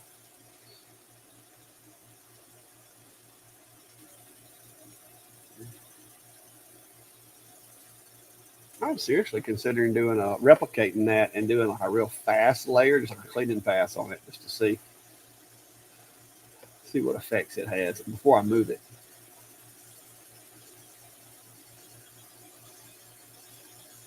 I may do that just to see.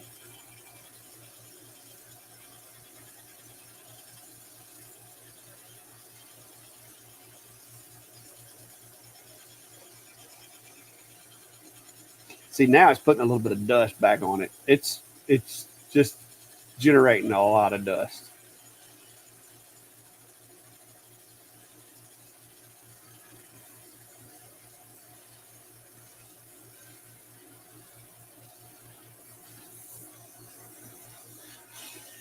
See how much more involved that is on that corner right there? That is crazy. That corner right there is definitely dark, which is starting to do it now there. It's you can tell by the brightness and the interaction and the amount of like that little bubble around the engrave, the double dust cloud. You can tell how much it's reacting with the material as it moves through there. It's pretty neat. It's kind of hypnotic, to be honest with you. I sit here sometimes and it's like ooh and ah over it because it's amazing to think that that's just light hitting that brick. Just highly concentrated light.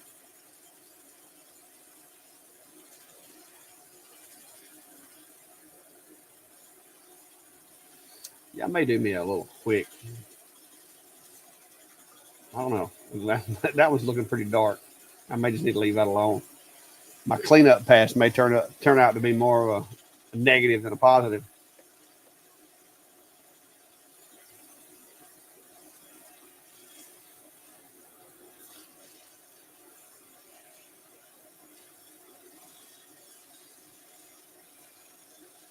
Which, like we were talking about earlier, though, you look at this like around 3,000 degrees to melt that sand. That's pretty hot. Like that little spot on that material has to be really getting hit with some heat. Pretty cool, though.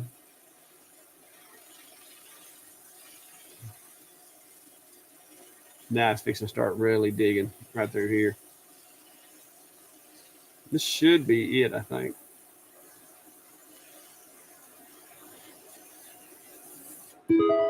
Yep, there it goes. All right, let's see what that one looks like.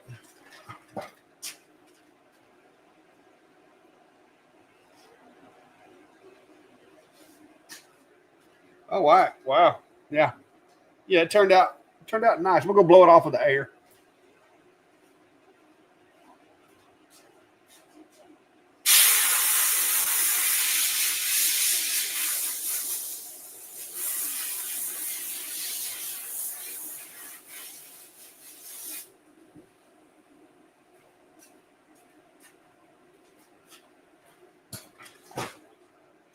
Not bad, not bad. Like I said, it's still got some grays in there, but totally doable. I think we're gonna rock it and see. It has been that as they sit, for some reason, it seems like they're getting darker. So we'll give it a little while and let it sit and see what happens. Like I said, worst case, they're like, hey, we don't like the way that looks. We're not paying you.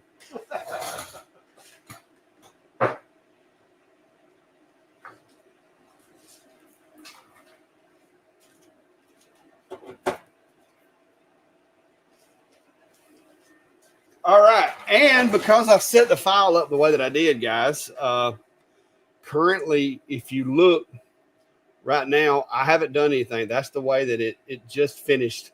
But if you look, we're on 3 now as far as the file. And I can tell you by looking at the frame over there, it has advanced to Henley is the last name. So we'll look over here at my little sheet just to be sure. Yeah, it's going to be the second one is going to be this Sandra Henley. So the advancing is working. I'm just going to hit the button on the pedal over here. So the auto advance worked just like it did earlier when I didn't want it to. So this will be the next one in line. And like I said, I'm just going to go for it. We'll see. Maybe it works out. Maybe they like the results. And if not, then, I mean, it's been fun experimenting anyway. I almost want to go hit that one with that 80 grit and just see what it does.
Yeah. Not terrible, not terrible. Like I said, considering the medium, I think it's doing a pretty good job. It is definitely in there. So we'll see. Like I said, worst case scenario, I don't get paid. I think it's gonna be fine. Let's see what this is looking like. See, that one's just now getting through that first pass, which is the one that makes it look really gray. Now it's coming back through there. And let's see if this one's got the same. See, that one's actually, well, seems like the center might be a little hotter on that one.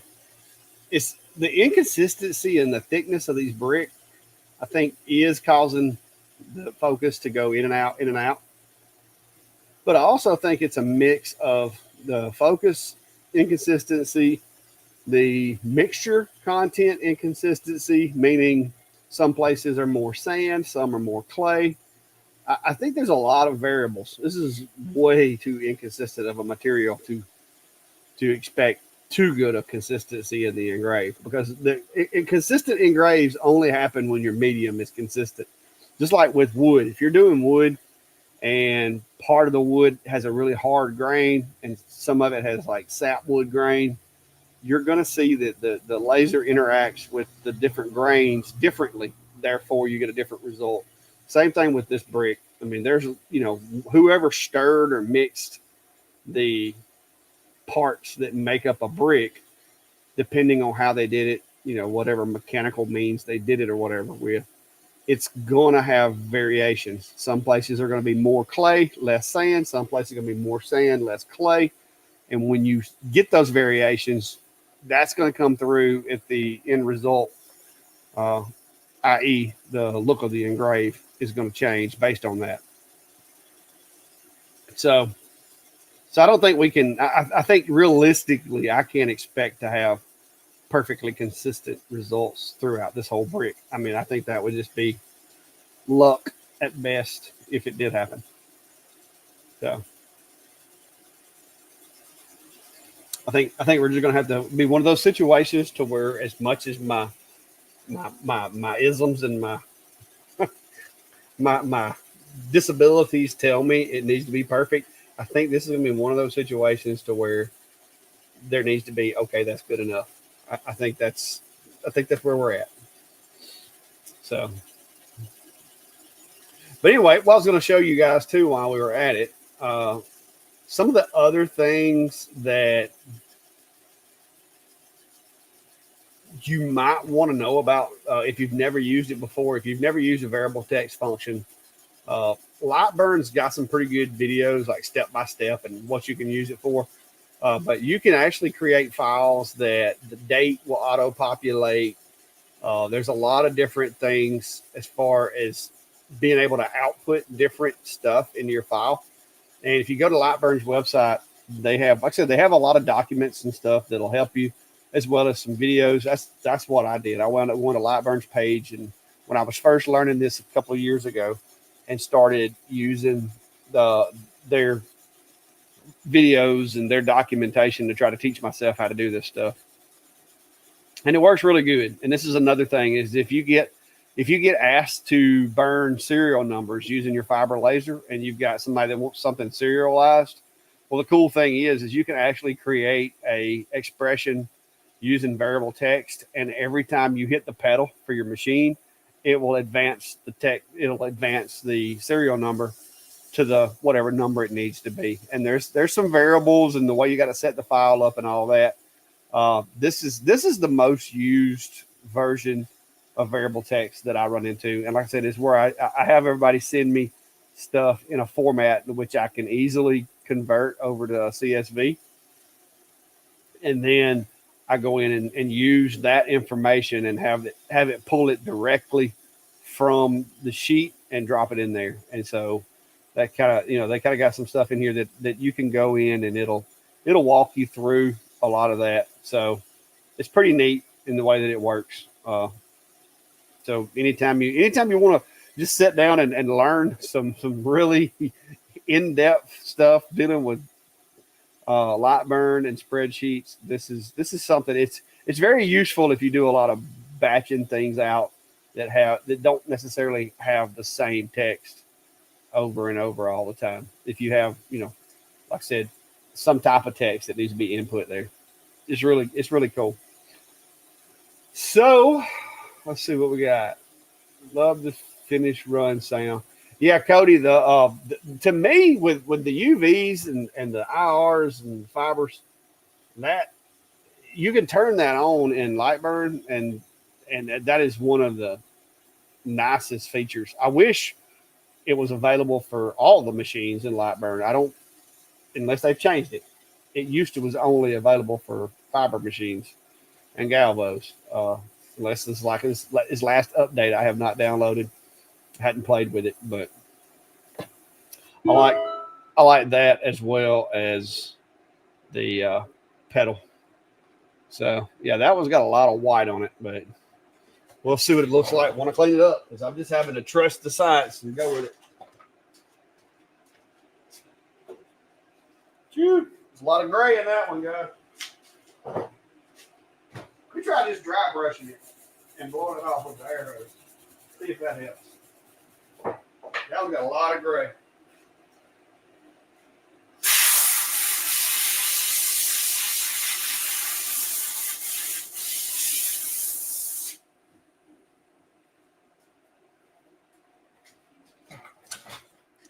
Yeah, these bricks are totally inconsistent. That one engraved, but the engraved turned gray. Which, if you notice, it's a lot slicker. It's got like this different coating on it too. So, yeah, I think we're just gonna have to rock with this. I mean, maybe if I spray it.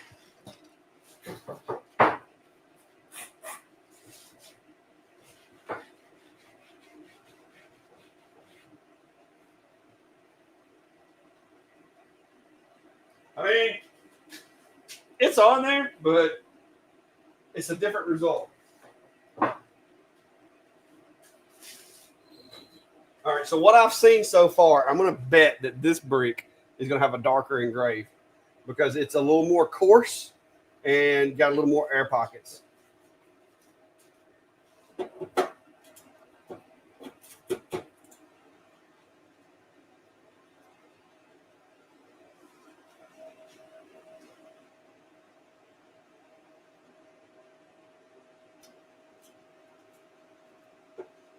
right, so my jig, these bricks are terribly inconsistent.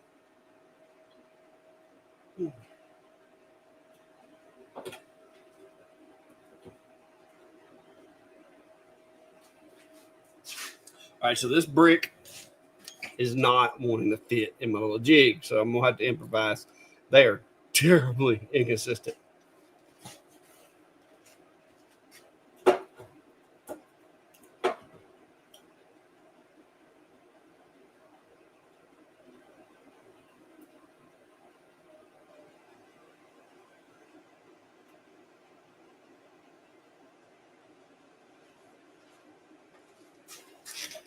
All right, so it's kind of flat on the end. All right, so this one is going to say farmer according to the text over there, and according to my notes, this should be the next one. So me mash that pedal. But yeah, this one should. If you believe my testing so far and the results, this one should turn a little blacker than the other ones have. All right, see you, Santa. Have a good one. Enjoyed it.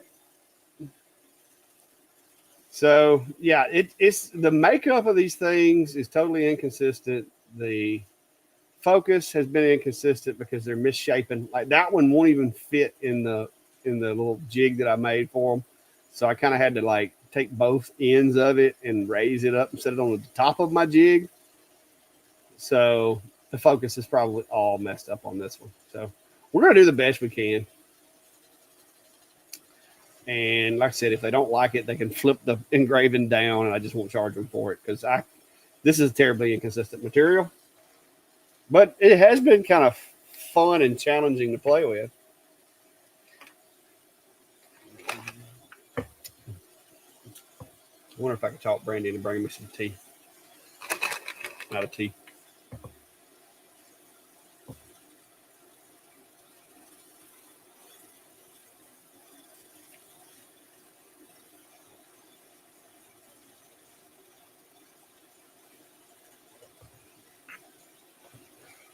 Let's give it a shot. Let's see if I can talk her into bringing me some tea.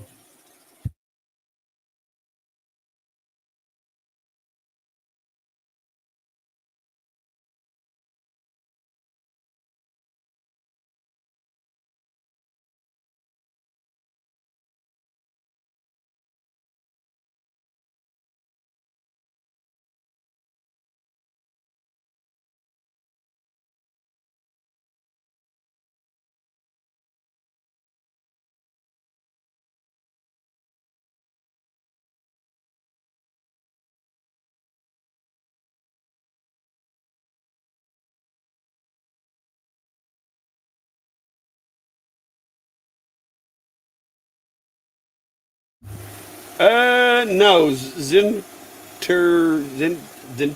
they the Gardener Society or whatever had one of their members, I think it was, had them left over from a project or something.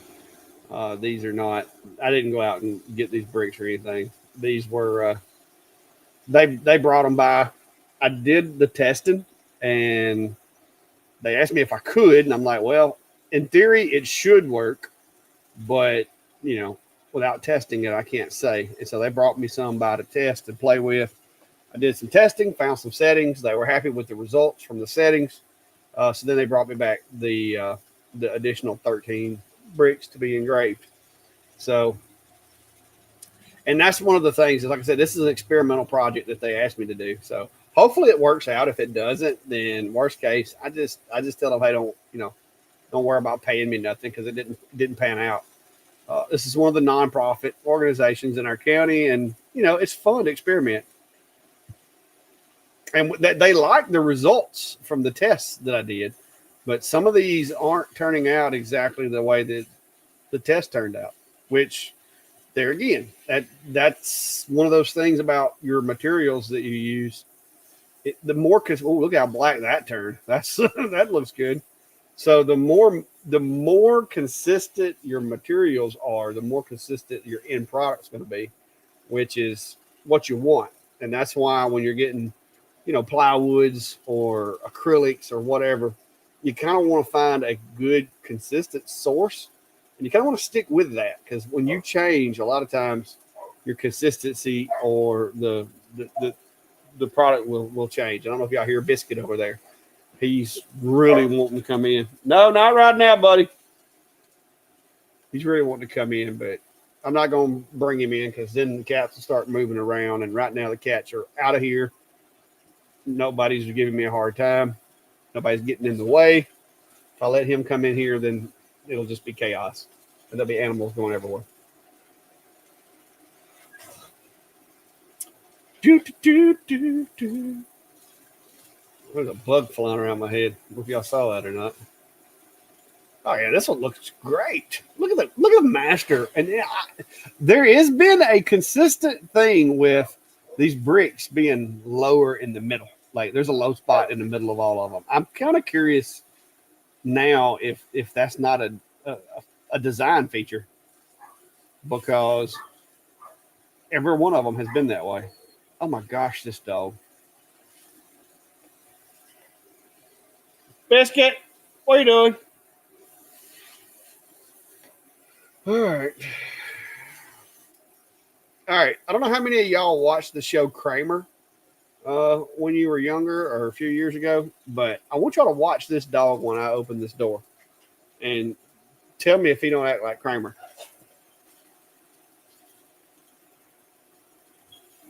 Come on. Are you not coming in?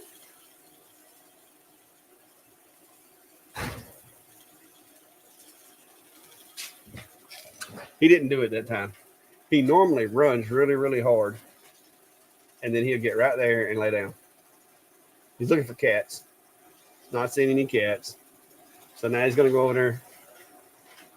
Are you wanting out? You better not be wanting back out. He's wanting back out. He just wanted me to come play with him. Hang on.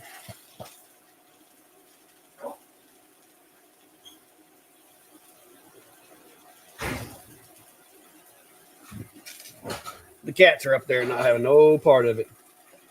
Yeah, it was the guy's name was, I think it was Kramer. Like he ran into the room and like he would always like run into the room, you know, like real aggressively. That's usually what Biscuit does. Like he runs into the room and just like, hey, what's everybody doing? Yeah, Mark, I don't know that they're reclaimed per se, but they may be. I don't know. I don't even know if the guy that brought them to me knows where they came from originally. Like I said, they asked me if I could try it. I tried it. It worked on the test bricks. And so here we are. And this one actually seems to be working really well. So, you know, it's one of those things that, oh, that's hot right there. I can tell by the sizzle of that one. That is getting hot right there. Yeah, you could see. Did y'all see when the laser quit? Like it slowly got dim. Yeah, that was some warm air right there.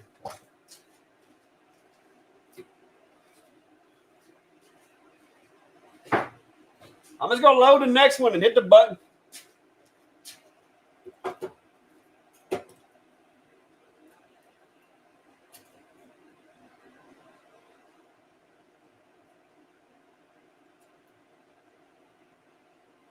All right, this one says Audrey Giles. Woo, that's hot. That's hot. You can tell by the smoke coming off of it.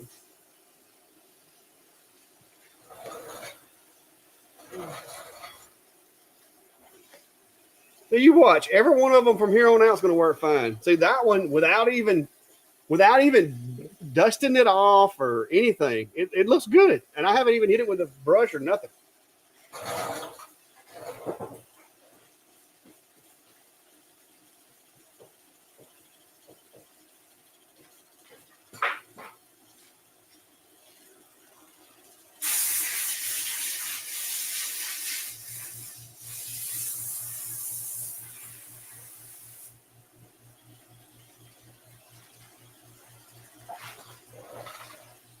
So if the rest of them would turn out like that, I'd be happy with it. I mean, that's not bad for what we're working with here. I like that. That looks pretty cool. Yeah. Maybe we'll get lucky.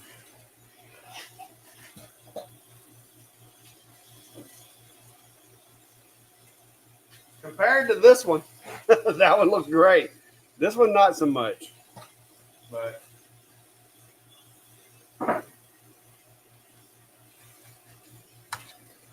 like I said, it may be one of those things too, to where if they've got enough of the bricks, it may be that the ones that, if they don't meet the standard, maybe they give me more bricks and we just redo those until we get the good look out of it. Because like I said, a lot of these bricks are going to need to be, the other way. So they could technically use these bricks that maybe aren't as dark as we wanted them. And I don't know what that little bug is, but it is annoying me. But maybe they can use the bricks, but just put them face down, because they're not as dark as we would like. And maybe once we get them all done, we can kind of see the color of the brick and the result, and pick out some bricks that'll give us the result that we want now that we have a baseline. So like this one's doing pretty good. I mean, it's looking pretty awesome. So yeah, maybe that's what happens.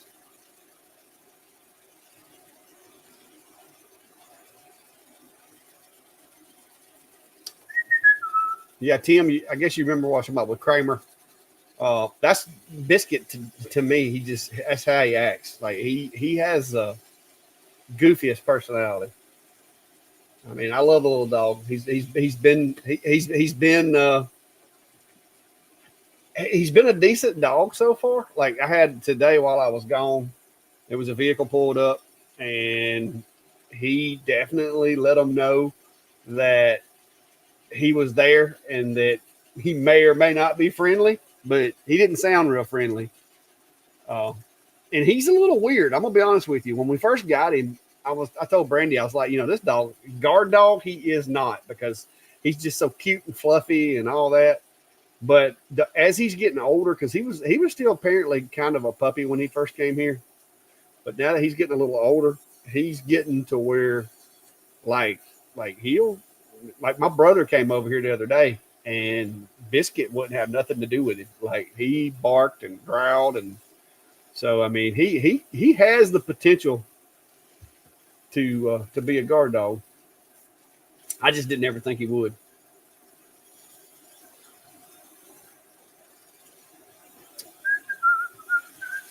Yeah, William, I had thought about putting something on them myself, but I was like, if I put anything on there, my biggest concern was that the whatever I put on there was going to get scratched off or peel off or change the color of the brick or whatever. So I'm a little careful not to do a whole lot to it that's not going to be completely permanent. See, this one's looking nice. There's going to be a handful of these bricks that just aren't taking the engrave. I think that's going to be my discussion with my contact there, is going to be, hey, some of these bricks, due to whatever, whether it be the composition of the brick, the day of the week it was mixed. Maybe some of these are Monday bricks and some of them are Friday bricks where they were just trying to hurry up and get out of there. I don't know, but that's going to be our conversation, is going to be, if some of these aren't as dark as you would like them, the only option we really have is to just get another brick and try to pick one that looks like these and try it again, because he did say they had lots of them. So that one's looking awesome. Oh, that was almost that like that. There was like a little comet came off of that one. So maybe that's what we end up doing, is if he's got some that, which I know we've got one or two so far that I'm not happy with the way they look. So we'll see how this goes. This one's actually looking pretty decent. So I think we're going to probably have Wes looking. So far, we're having about a 25% rate of not quite as dark as I'd like for it to be. Because that's 4 that we've done, and only one of them I would say I'm not happy with. See, where's it at? See if you can see it. See, that one right there is the only one that I would say in my opinion, is not. I mean, the top one is okay. The middle one is just, it's there, but it's hard to see. It's not contrasted real well. So we'll see. We'll see what happens with that. This one's turning out really, really dark. And the thing is that black that you see, guys, I don't know if you're just now joining the live here, but that black that you see, it's actually turning the brick to glass. So it's not sooted up. It's not something that's going to wipe off.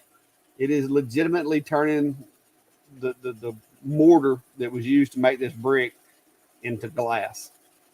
And it looks really, really cool. But some of it is making, some of these bricks have turned into clear glass instead of black glass, which doesn't show up as well as the black.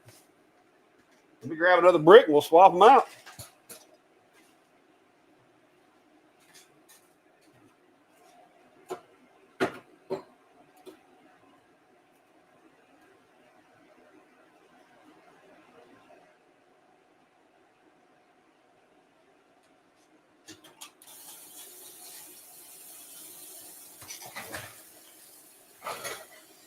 All right, so yeah, that one turned out nice.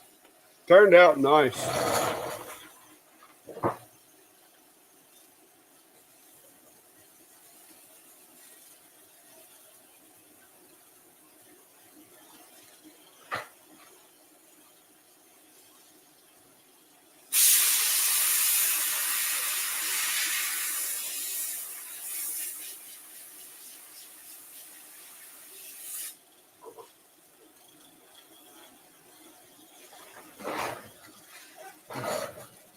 I still got a few little spots where it reacted better than others.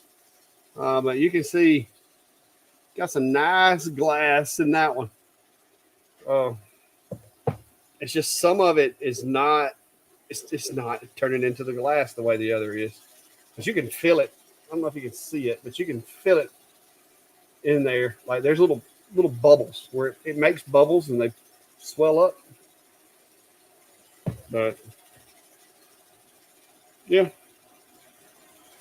I said, we'll see. We'll see how it works.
All right. You know he won't leave for sure. Oh, you talking about Biscuit? Yeah, Arthur saying love that dog. Yeah, he's like I said, he's grown on me. He is definitely weird. But so far he's done a good job of, like, he doesn't hurt the cats. We've had a couple of, less than desirable people walking down the edge of the road and stuff that you could tell they probably weren't up to anything good, that he deterred them away from the house. So he's done what he should do so far. Even though if you ever come up and we're here and he knows that you're okay, he is the goofiest animal on the planet. But if we're not here, he turns into a different animal. Like, he knows that his job is to keep people run off. So he's been doing a good job with that. I was actually surprised because I did not figure him to be that way. Like, he seems like he lacks the confidence to be a good guard dog, but it's like, he switches it on and off. But he's doing all right so far. Yeah, that was turning out pretty decent. So I don't know. It could be, like I said, it could be a number of things. Definitely could be a number of things. Well, I done put it on the enclosure Zilla camera over there for a moment.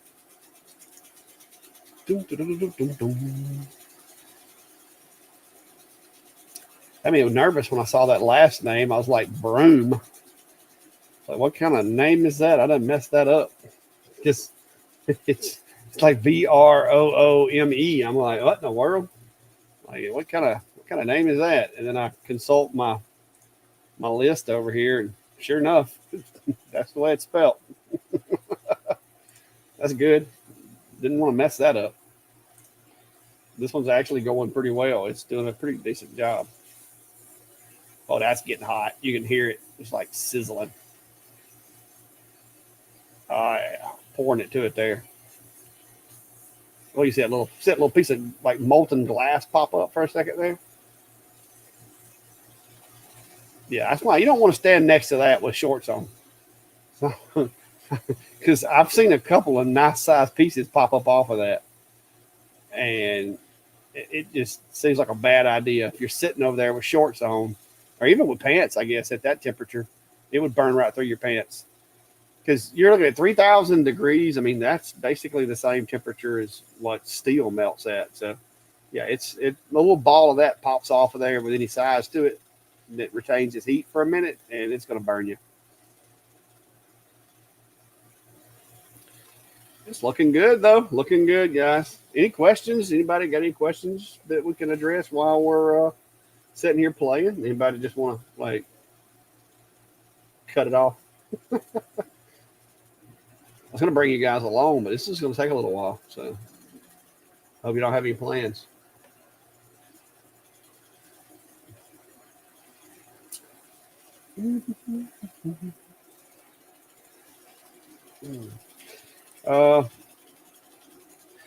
Callie says that I engraved an old brick from my grandparents' house on my S1 40 watt, and it turned out nice and deep and very dark. Yeah, I've played around with some with the diodes before, and they do a good job. It would be a lot slower. What I'm doing here today would take a lot longer. The engraves that I've done with the blues, typically it'll singe it. It'll discolor it, but it removes a little more material than what this is. By somehow or another it dislodges it or whatever. But this is actually melting the sand into glass, which is pretty neat. So let me grab another one.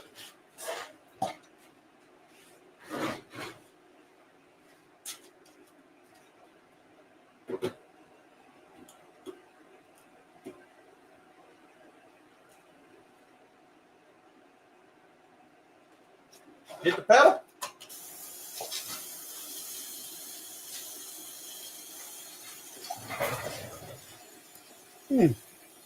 Straight off the laser, turned out nice. I got that one spot down there on the end. It really got dark. So, yeah, it seems that all of them have pretty much had a little bit of a concave, like, not really enough to see it, but the laser seems to be seeing it kind of in the middle. But still, that one turned out pretty good. I'm good with that one.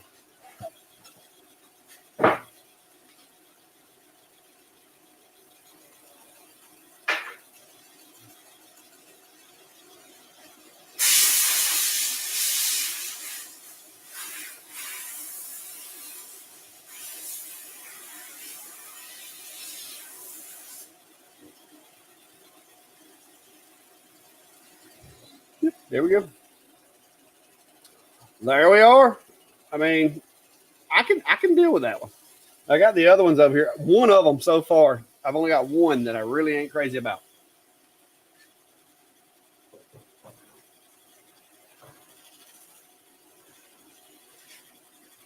Now I do have the lights adjusted in here, so shine a light on it. So it's a little darker in here than what it normally would be. But yeah, those actually look okay to me.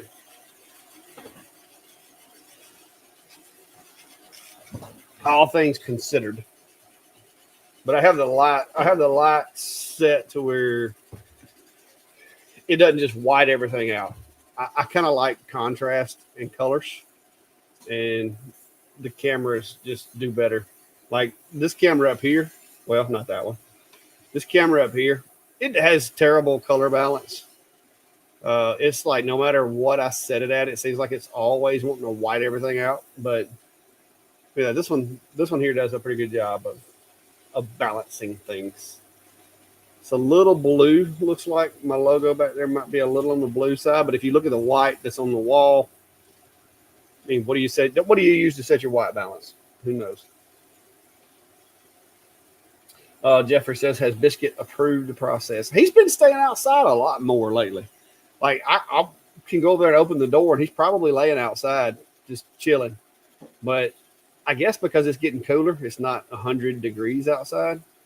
He just likes laying around, lounging around outside. And part of it, too, is the cats like to kind of hang out right here on the front porch around the edge of the shop. And so the other day, he was messing with the cats and got them to where they were chasing him. And I kid you not, there's this 70-pound dog running across the yard being chased by like a 10-pound cat, if that, like an 8-pound cat probably.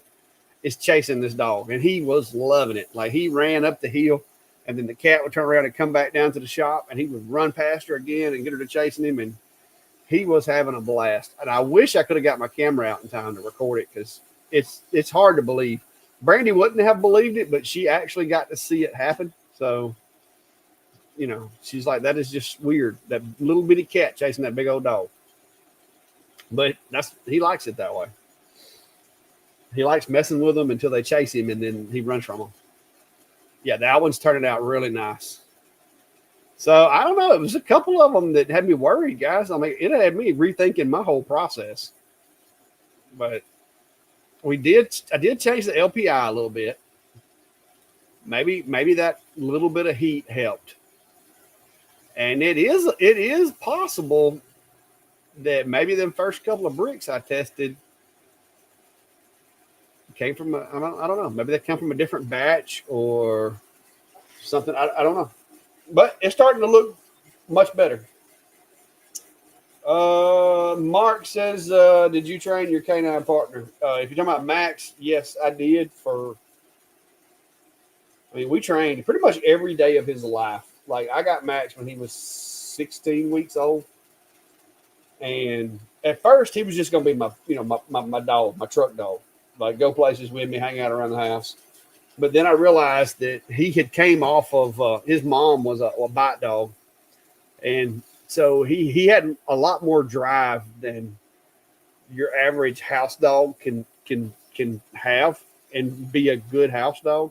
Because a lot of people want to get like Malinois and Shepherds and some of these working dogs, even the Border Collie, Australian Shepherd, or whatever that Biscuit's all mixed up with. If you get too much dog and you don't have enough activity for that dog, they will drive you nuts because they get bored and they're like kids. And so with Max, it didn't take me but just a little while to realize that he needed a job. And so I started playing around and just training him just to do random stuff in law enforcement. I started off trying to train him to find hard drives, thumb drives, cell phones, that kind of thing. And it worked. Like I could go onto a playground and have some random person hide their cell phone in a playground, like a public playground where kids are at every day. and Max could go in that playground and find that phone, and he would indicate on it the whole 9 yards. And we, I did internet crime cases. I worked a lot of like child abuse cases to where, there were photographs and CDs, and I'm not CDs, but photographs, thumb drives, hard drives, network storage that was hidden in walls and stuff like that. Those were the kind of things that I was looking for at the time. And so that's what I trained Max to find. Like, you could cut the sheetrock, build a hard drive into the wall, put the sheetrock back together, Max could find it. And so he was really good at it. But the problem was nobody else in the area did what we did. And so we started training with narcotics dogs. And as it would happen, one day, somehow or another, somebody had hidden narcotics, and then they hid Max's toys, and they didn't clean their hands. They didn't wear gloves in between doing that. And inadvertently, we swapped him over to where he's like, okay, this odor is much easier to find. And so he started like the qualification. We did a qualification that day, ran the course. Like, he found every find he was supposed to find. I was over there just like, oh, man, my dog, he rocks today. He done really good today. And the instructor comes over and says, congratulations, your dog passed. You found all the finds. And I'm like, man, that is awesome. And they said, there's only one problem. And I'm like, what's that? And they said every find he found was a narcotics find. And so I was like, what? And so that's when we realized that we had messed up. Somehow or another, we had contaminated him, and we had trained him on narcotics. And so at that point, we had to make the decision: do we continue to train him the way that I had been and try to get the narcotics off of him, or do we just embrace it? And at that time, I was like, it's hard for me to train him by himself without risking contamination. And so I'm like, you know what? Let's just swap him over. And so that's when we swapped him over to doing narcotics. And then once he got good at that, he got bored with that. We went to tracking. We went to handler protection. We went to doing apprehension drills. He basically, by the time he passed away, he could do most any job that there was, other than we never did bombs because that just wasn't my thing. And as far as bite work went, he didn't do like apprehension type bite work. He could do drills. He could make you, he made it look good, like in a bite suit with a sleeve or whatever. But as far as like real world, sending him doing apprehensions, I never put him in that position because I didn't, you have to, a dog has to be flipped into a mode to where they don't care about hurting people in order to do true apprehension work. And once you do that, the dog kind of becomes a liability to be used as a pet. So you have to make that decision. Okay, this is going to be strictly a work dog from this point forward, because once you flip that switch, if you allow kids to play with the dog or you allow the dog to run at large, it's a liability. Like, you could get somebody killed. So I never pushed him that far. I never took his training to that level because I wanted to keep him as my buddy as well as a partner. So.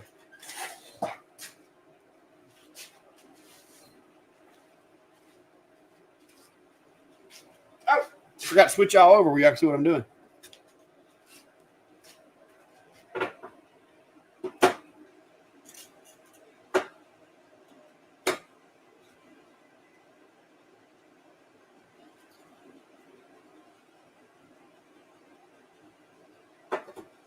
I'll be honest with you. I think I'm going to put, because I've been putting these underneath that. I think I'm going to put me a spacer or two under there so that I can keep it up off of the, because these things aren't fitting in my jig the way that the first couple did. So I'm just going to roll with putting them above the jig, and I'm just going to use the jig for alignment instead of trying to get them to sit down in it. So there we go. This one got hot. And see, straight off of the machine, guys. I mean, it's the material. It's totally inconsistent. But hey, I'm liking the results I'm getting now.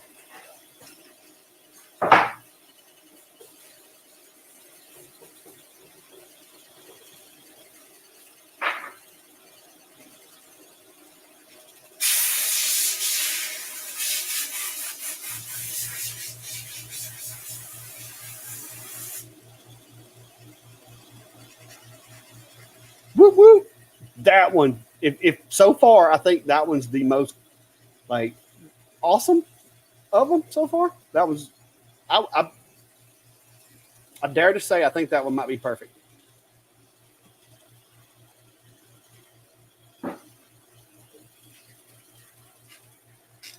Now, as a whole, all of them, but that one looked pretty decent. There's two, I guess there's two. That top left corner right there, it's a little hard to see, but it's because of the texture of the brick. And then, of course, that second one down, and that one's the one that's got like a lot of gray in it. It's hard to see. But the rest of them actually turned out pretty well. It's kind of hard to see in that camera. That camera's not the best in the world for far off like that. But, yeah, they're doing all right. So, yeah. And that one is going to have a lot of gray in it. I can see that now. But we'll cross that bridge when we get there. So, Max was a little over 9.5, not quite 10 when he passed. He had started having issues, and I was unaware of hindsight. He basically had, what do they call it? I forgot what it's called now. It's a degenerative disease of the spine. Humans get it. Like, I know a guy in here in my hometown that got it. It basically, part of your spine starts like constricting on your spinal cord, and there's no cure for it or whatever. But it starts like by you losing mobility with your legs, and then it slowly moves up gradually. I didn't realize, and there wouldn't have been nothing we could have done had I realized it. But hindsight, looking back at the symptoms and looking back at some of the things that was going on with him, he had that, and I didn't know. I never really paid attention. I thought he was just getting older because he got to where, most of them, like most shepherds, their tail is going to be like erect, so to speak. It's going to be like either sticking up or curling up back a little bit. But for the most part, their tail, when they're playing and when they're happy, their tails are going to be up. Well, he had always he was always that way. But then towards, like after about, I'm going to say right at 9, he had started getting to where he couldn't. Matter of fact, it was right at the same time I had back surgery. He got to where he didn't have the like, he couldn't quite jump to get in the kennel to go to work. And this is a dog that would, like, he would hurt you if you tried to keep you from getting in that car. And he got to where he just wouldn't get in the car, which was odd because, like I said, he never, like, you couldn't stop him from getting in the car. If I had to go to a class or something that I couldn't take him to, he would almost fight me to go. So when he started getting to where he wouldn't jump into the truck, I knew something was up. But, you think with shepherds, they have a history of, a bad habit of, bad hips, so to speak. And so I thought that's what it was. But after the fact is when I found out that they have that. And like shepherds, especially high-bred shepherds, have like a high occurrence of it. So here you go, right here. But yeah. So he ended up slowly getting to where he couldn't jump. Then he didn't want to like stand up on his back legs. Even during all of that, we wound up getting second or third place in some of the competitions that we did. Even with that, we tied for first in one competition. He couldn't do the tracking because me or him, either one could do the tracking because of my back at the time. But as far as the narcotic stuff, we were rocking it. Like, we were one of the ones to compete with. And but then all of a sudden, he got to where he didn't want to go to work, and it was downhill quick from there. So, but that's enough about that. Yeah, it was a bad situation for me.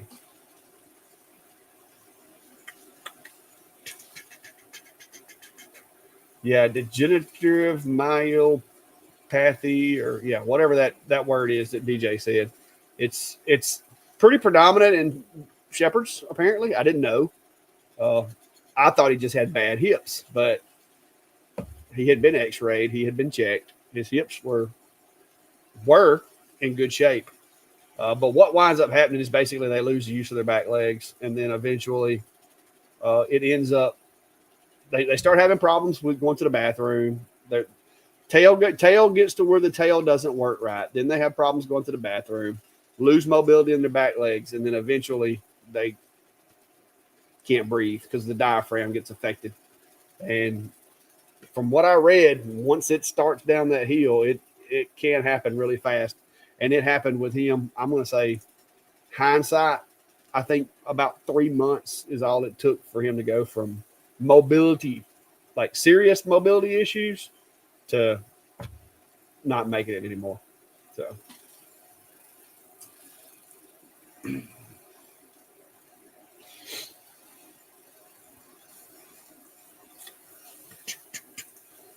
but it was a blast while it lasted. So.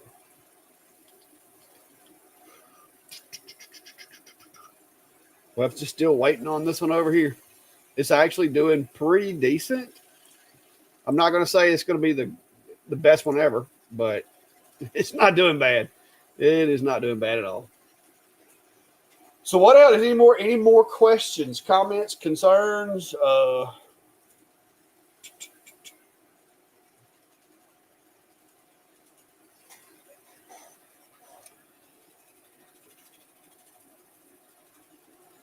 Yeah, that one's not going to be as dark, but I think it's still going to be plenty dark enough to work. Yeah. We got a long time. I got a long time of this stuff left, guys. If y'all got some questions or something, feed me something here, because it's just me talking to myself at this point.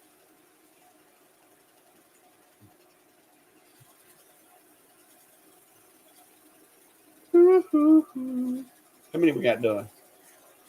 1, 2, 3, 4, 5, 6. Only got 6 of them done, so we got a long way to go. Y'all got to come up with something.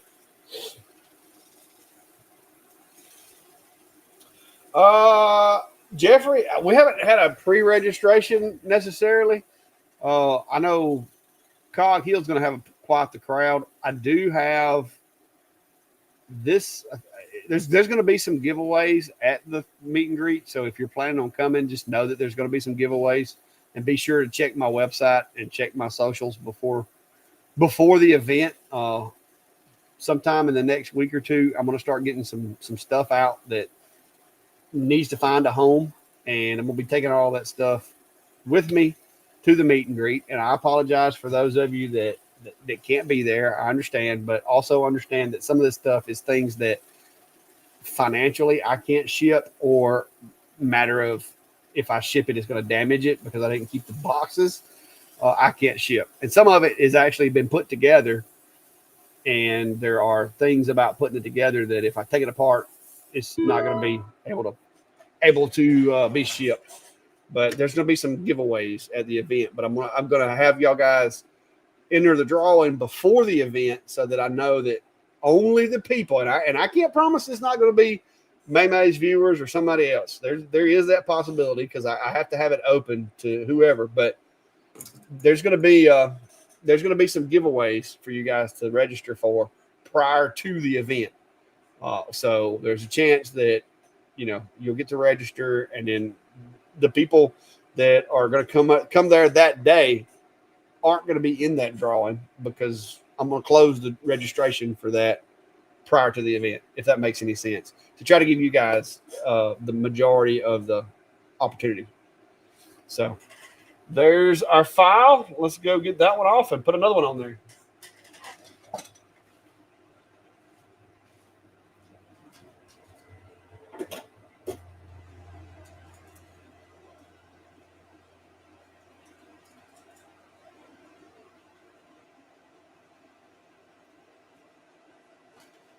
All right.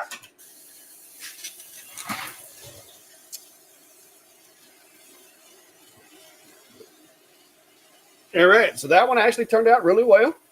Like I said, I just had that 1 or 2 that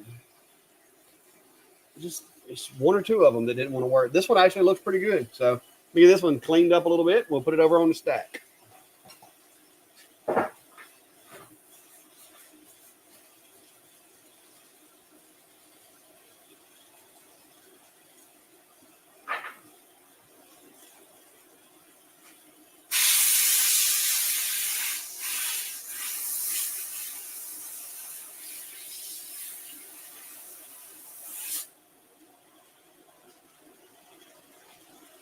I mean, it ain't perfect, but it turned out pretty good. So,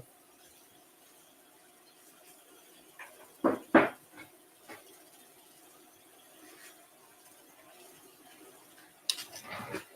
I said, I'm just going to let them know that there was a bit of a variation in the materials, but we can get it working.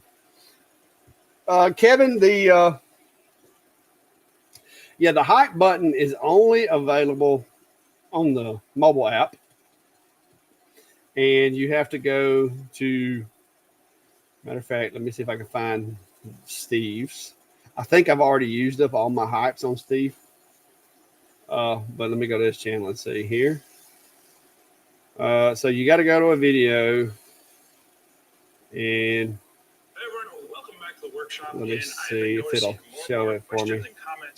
Asking for help with engraving. Yeah, see that weird guy right there? So you got to go right here at the bottom below there. You can go that way, and then there it is right there. And so when you hit that hype button, it's going to tell you, this here, and then you hit hype video, and it gives him points, and you can see the points right there.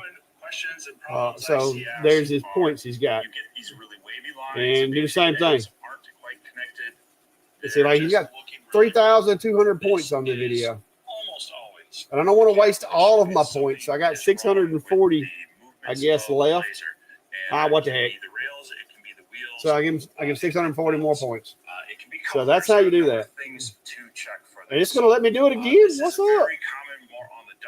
Especially the ones that you might have to assemble. How many times is it going to let me do it? Let's take a look at a couple lasers.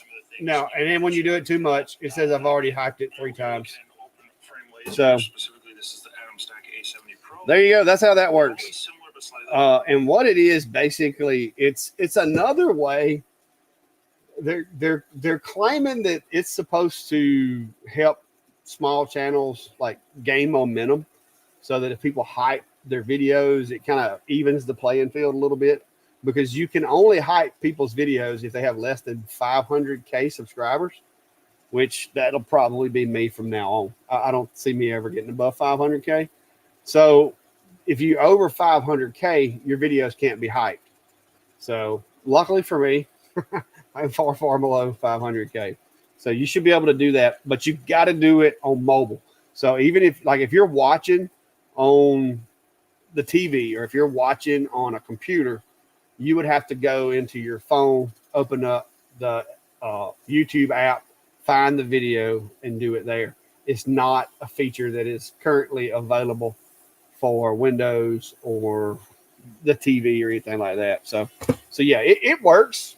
Like I said, I've been hyping Steve's. I can't believe I actually had that many hypes left, because I've been sending my love over to his videos.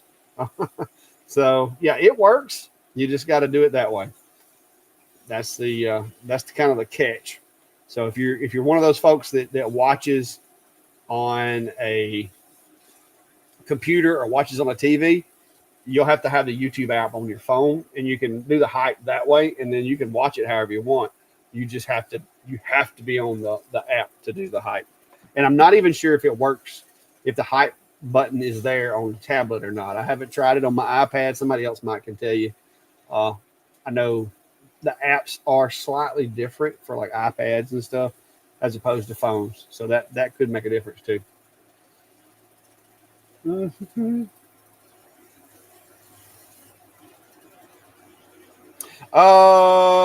Yeah, Gray.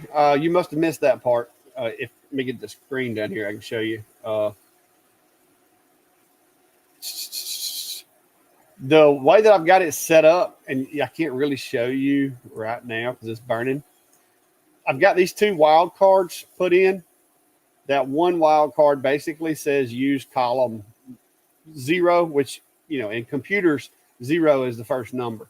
So it says use column 0. And then this little wild card here basically says use column 1, which technically would be 2 as far as most people, the way they count. So what you have to do is you set the file up to where, let me get into here to file. And if you go back and watch the very beginning of the video, I kind of went through the steps and completed this early on. But you got to go in here, and this is going to be like %0, and this is going to be like %1. So that's like number 1 column, number 2. So what it does is it goes here and then here. Every time you burn another one, it automatically advances if you set it up correctly. And the way that you do that is using these little wild cards, and then this feature over here with variable text, and you've got to link it to the CSV file that you've created with your list of whatever the text is on there. And once you do that, it'll just automatically populate the text from the next one. This one should be getting close to finishing. Apparently not. Apparently it's going to be a minute. Well, maybe not. Boy, that thing is hot. You can see that one.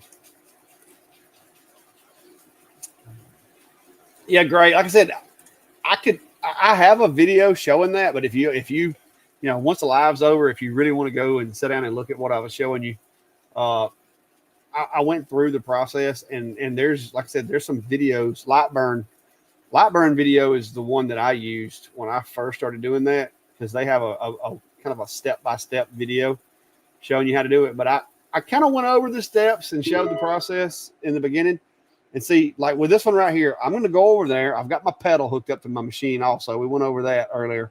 But I'm just going to lift that brick up, put another one in the place of it, and I'm going to slap the button on my pedal. And when I do, it's going to go to the next name. So you can see that name is Susan Kleckler. So when I put the next one on there and hit the button, it's going to be a different name.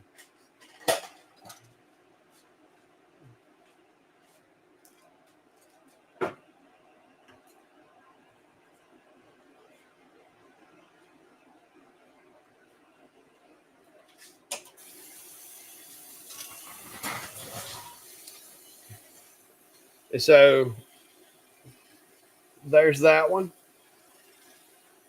So I'm going to go over here and clean it with a brush a little bit and see what that one does in the process. So hopefully that one there will go smooth too. I've had really good luck other than that one or two.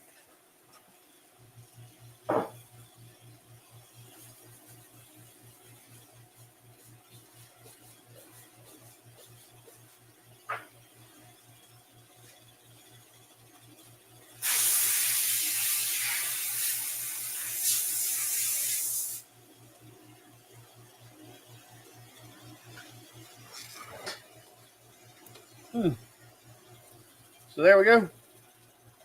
That one, yeah, that one works.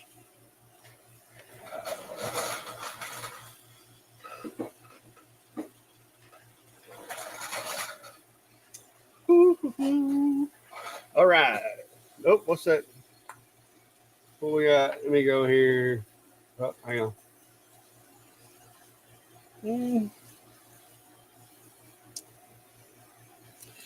Jeffrey says you may have covered it already, but would a masonry sealer do them as far as enhancing pop on bricks? I don't know. Like I said, I'm not really into the brick thing a whole lot. This is an experimental project. I mean, maybe it would. I had a couple of people email me that actually do bricks, like they legitimately have a brick company and they do brick engravings. Their process, I think they said they were using a CO2 laser, but they were masking and engraving with the CO2 laser and then mixing up some type of was it epoxy or paint or something and putting in the brick. It was quite the process. But they, like I said, I'm assuming had a consistent mix in the brick and all that, and they were making them like paving stones that were made to have logos and stuff put in them. So it's a little different than these construction grade bricks, I'm sure, as far as the materials used and the consistency. I'm sure there's a difference. But yeah, there's probably 1,000 things you can do to make it better. I'm not saying that this is the best way. This is just, like I said, I got this job to do, and I'm trying to do the best I can with it. And I was just going to share my progress and what I've done along the way with you guys. And it's doing a pretty decent job. There's always room for improvement. I really think that, you could technically mask them and then paint them. But the problem is if this is a walkway, paint's not going to stay, especially around here where I live. It's really sandy. So anything that could be sanded off of this brick is not going to stay. Because as people walk, as it rains and sand gets up on the path and people walk across it, it's in essence going to sand it. So paint or anything like that is not going to stay with these bricks. Maybe like a sealer if it's soaked in below the surface, and it would stay longer than some. But yeah, my approach was to try to make it to where it doesn't sand off. And this is basically turning the brick into glass in that area. And so that's not going to come off. It may not be as dark as I wanted it to be in some places, but it is not going to come off of there because that is literally melting the brick into a like glass. Basically, it's doing like a glass inlay because it's melting the brick, creating glass in that one little area where that laser is hitting. So this one's actually doing a really good job. We might have a new best one yet. That one's looking very recessed, even through the camera. Which the thing is the way that this stuff's melting, I guess the air pockets that's getting in it and everything, the engraves actually raise a little bit, but it kind of that one kind of looks like it's recessed. But for the most part, they've been looking raised rather than recessed. So, what camera?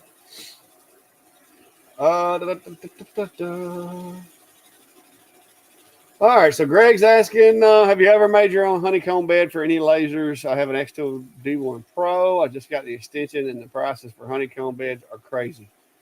Yes, they are. You don't necessarily have to have a honeycomb per se. There are some little triangular pieces that a lot of companies make that work. Although I will say, I like a honeycomb better. But the reason that a honeycomb to me is ideal is even with a blade bed, sometimes those pieces can be under the blade bed, like right here. And when you cut it loose, it'll flip like that and be sticking up inside your work area. Well, what ends up happening is the inevitably the laser head is going to end up hitting that. It's going to move your material. And it won't move it far because typically that little piece is just going to get knocked loose and it's going to fall below the bed. And you won't even really know that it happened unless you happen to be listening and hear it. But then your piece has gotten moved. And so the rest of your design is either going to be out of alignment or you're going to have some overlap. It's just going to mess things up. So there are times to where I think a blade bed is better. But I also think if you're going to be cutting stuff out a lot of times on a blade bed, it's not a bad idea to use tabs just to keep the material from falling in the blade bed situation. Ideally, not having nothing under your material is better than a blade bed, a honeycomb, or anything, because it allows that gas and stuff to go away from the material before it starts re-solidifying on the underside of the material. And if you'll notice, even with a honeycomb, a lot of times you'll have that honeycomb shape on the bottom of your material, and it looks kind of like scorched or, stained or whatever. And so ideally you would have nothing underneath your material. The air assist would be powerful enough that as it's cutting, it's blowing those hot gases well beyond the extent of the material before it starts cooling off. And that way the sap and the glues and the different things doesn't stick to your workpiece, but it sticks to, the crumb tray or whatever. Well, that doesn't always happen. And so the honeycomb, the benefit is you can cut things completely loose. You don't have to worry about them flipping, like the one end popping up or the other end popping up, because that is a real thing. It happens. It happened to me. Just like with the Acemer X1, that big 4 foot by 4 foot machine. I use those little triangle bars that basically act as a blade bed. They work okay. They're not really tall enough for that machine because it's getting way too much gases and stuff on the back of the material. But the problem is when you cut, if you don't use tabs, you have that shift of the material, and it ends up causing problems. So let's see what that one looks like. Oh, wow. That one turned out really good. All right, let's swap it out.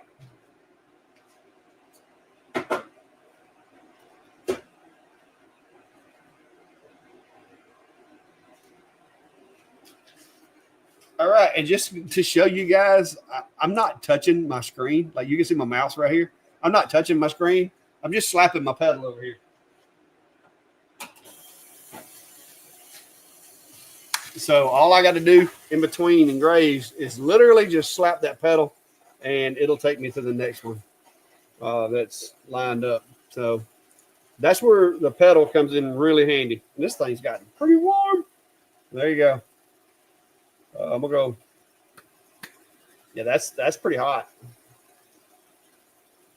Yeah, that's going. I'm gonna say that's definitely in the brick itself is definitely on in the over 100 degrees because it feels hot to the touch. But yeah.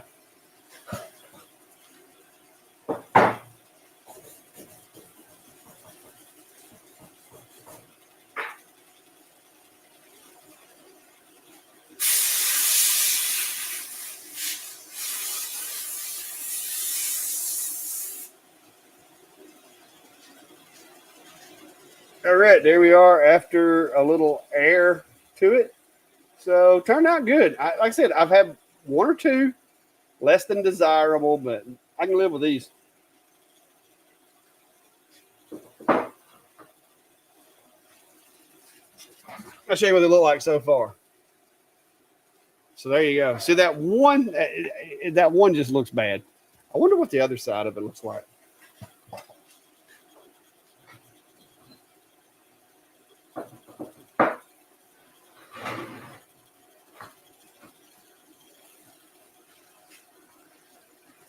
But I don't know if y'all can tell it or not, but the brick itself is a different color. Like, you can tell it doesn't have as much sand in it. Like, it's redder than the others, if that makes any sense. Let me move that comment where y'all can see. But like, these other bricks are different color than that one. That one and that one on the top left corner, both of those bricks look like they came from a different batch of bricks or something. So maybe there is a variation of where they came from.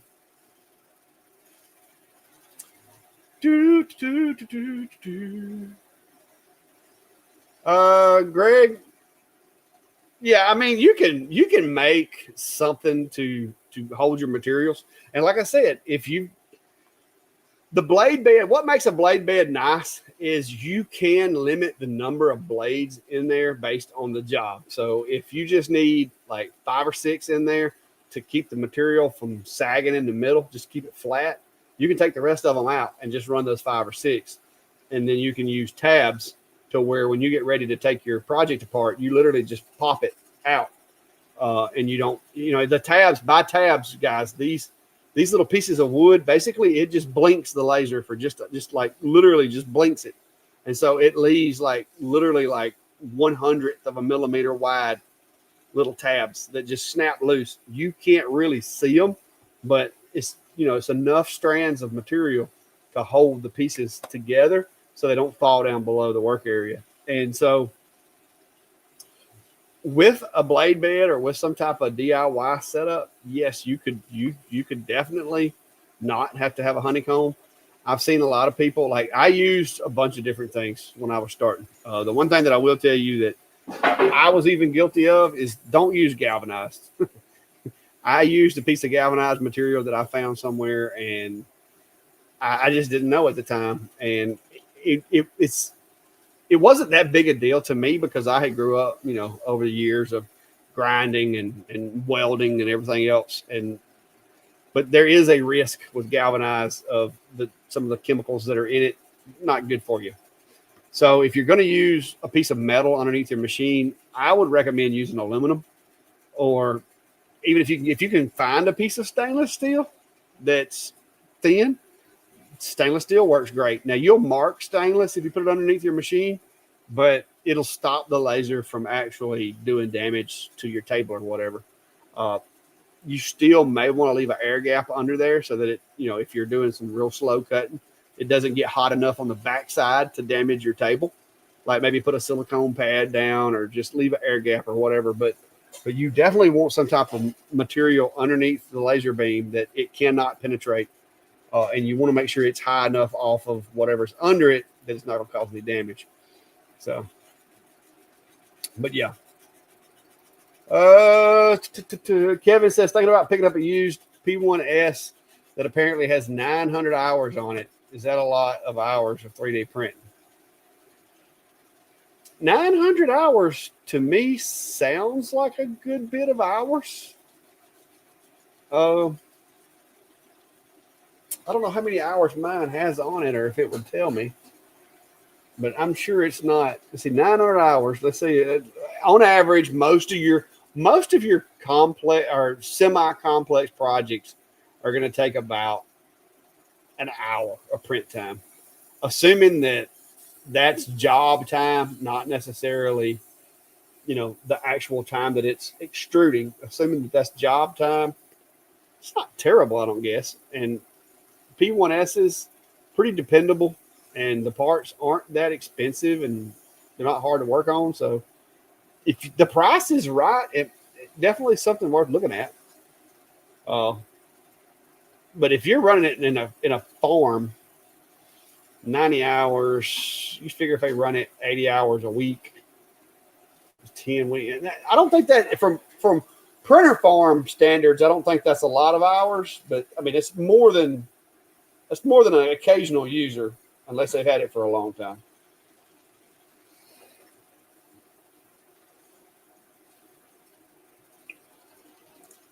Yeah, Jer said cookie cooling racks work good in a pinch. And they do. They will. I mean, you can get lots of different things. You can literally just like any kind of metal something to hold it up off of the work area is better than nothing. But you definitely want to have an air gap underneath your material for making it more efficient cutting as well as to prevent fires.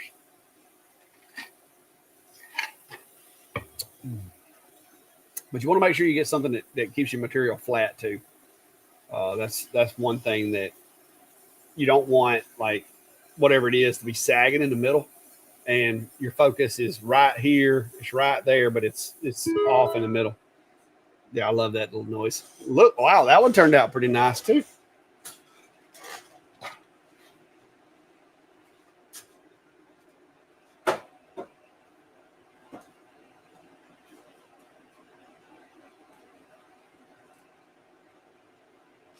All right. Just go slap that pedal again.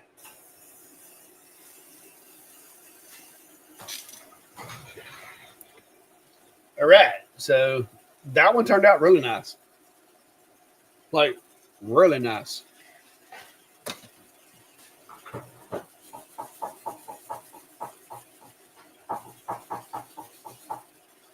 Oh, guys. Dollar Tree. Or it may have been Dollar General, but yeah, Dollar Store. That little thing right there. I bought it for CNC projects because a lot of times, especially on like those 3D release or whatever. You just need something soft to kind of make sure what's sawdust and what's like fuzzies. And so I bought it for that. And man, I've used this thing so much for different stuff.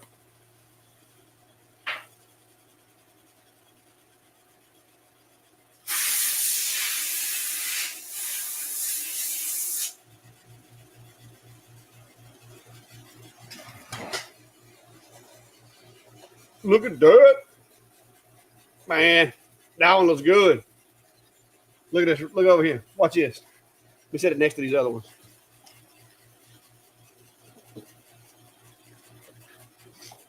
Yeah, see, that one or two up there, I'm going to be honest with you. Somebody was saying earlier, I bet you're going to ask for more bricks. Yeah, I probably am. Because right at this point, if I could redo those two top left ones right there, the rest of them look okay. Like I'm good with the look on the rest of them. It's just that the top two on the left, just I don't know. This ain't working out for me. We'll see.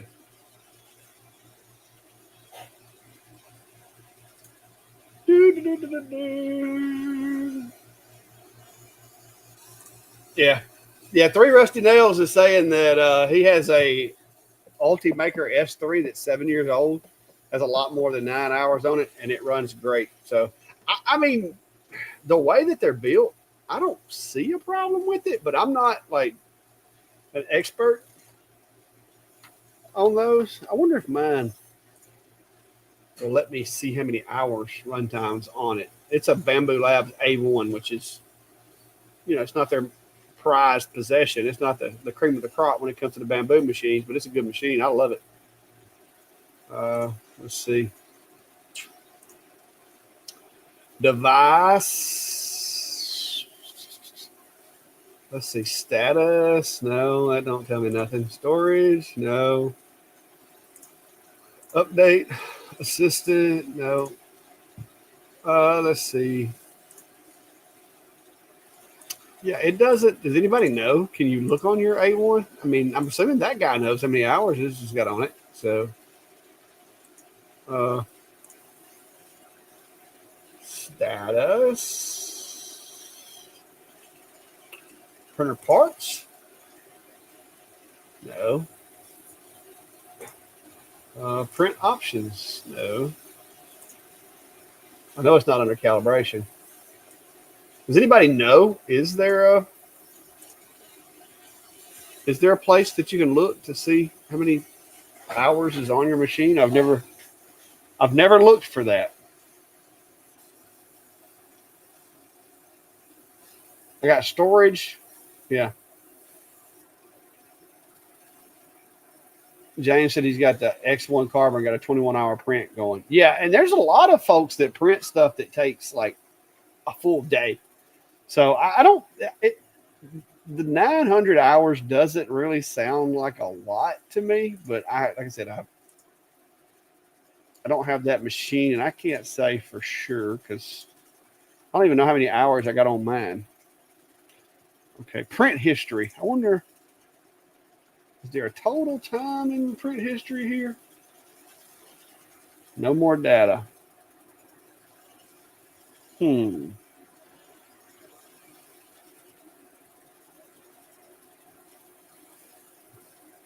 Let me see here.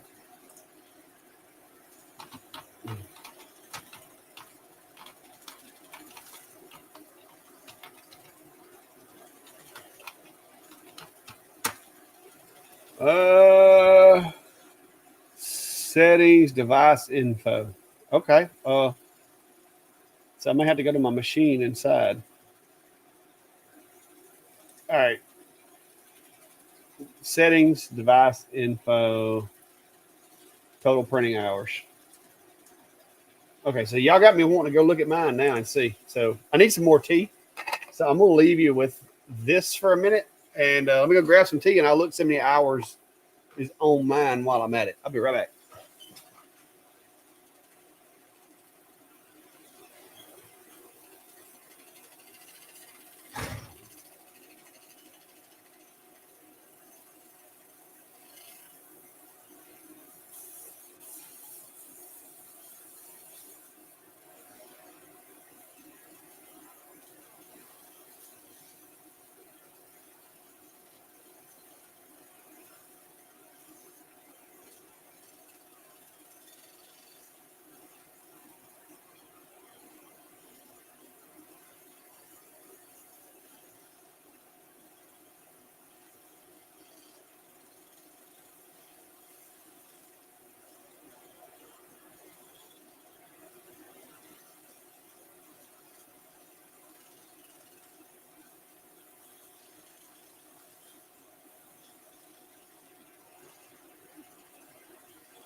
Well, that was a bust. Mine doesn't tell me how many hours is on it. Let's swap this out.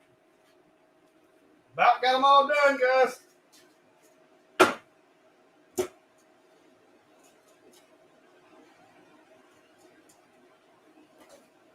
All right, hit the pedal.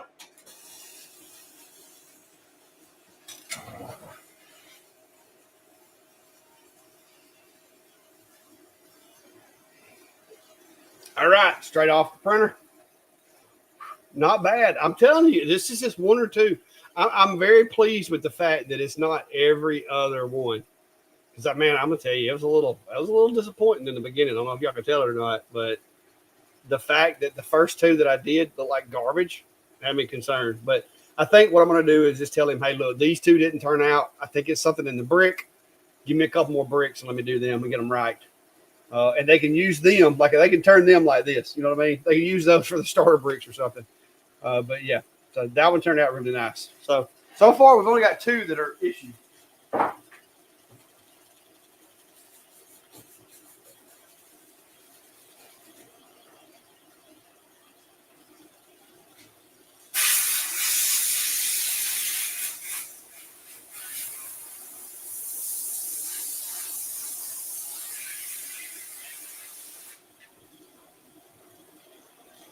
And somebody mentioned earlier about getting them wet. Let me grab mine. This is my laser, standard issued laser fire extinguisher. It's a Windex bottle with some water in it because that's really all you need. So what I'm going to do is, since this one's engraved, and like I said, I have been drying these things in here for a while. So I'm going to spritz it with some water and see how it pops, because these are going to be outside, and if they're on the ground, there's a chance, especially if there's grass around them, that they may stay moist. So let's see. So there it is, a little water on it. So it's not terrible. We'll see. Like I said, we'll see how it goes. Just soaking that water up quick, though.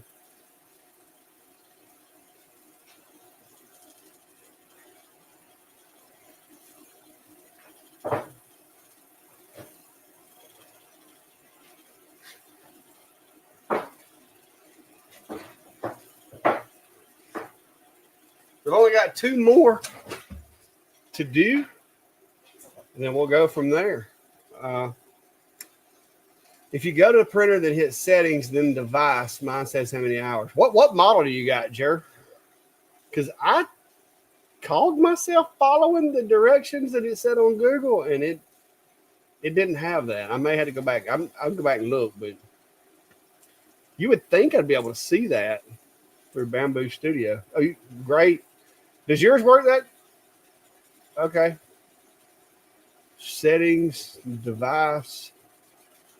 Press settings, device, and scroll down. I swear I did that.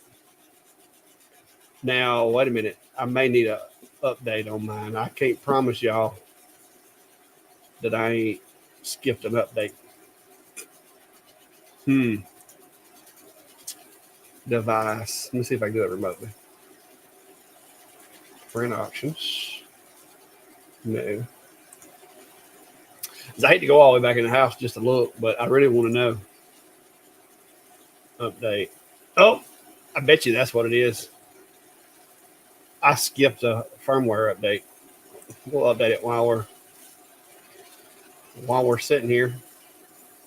We'll go ahead and do that. Yeah, maybe that's why I don't have that option, because I swear I just went through there and I did not see that on mine. Said you have to click on the device. I called myself doing that, Gray, and I didn't see those buttons. But it could be that the firmware is not up to date on it. So I'll run this, and then I may sneak back in there if y'all got a minute and check it and see. Because y'all got me curious now. I want to know how many hours is on mine, because I have printed a lot of clamps and adapters, and like some of the files that I come up with, like I'll have to print 5 or 6 prototypes before I get it right.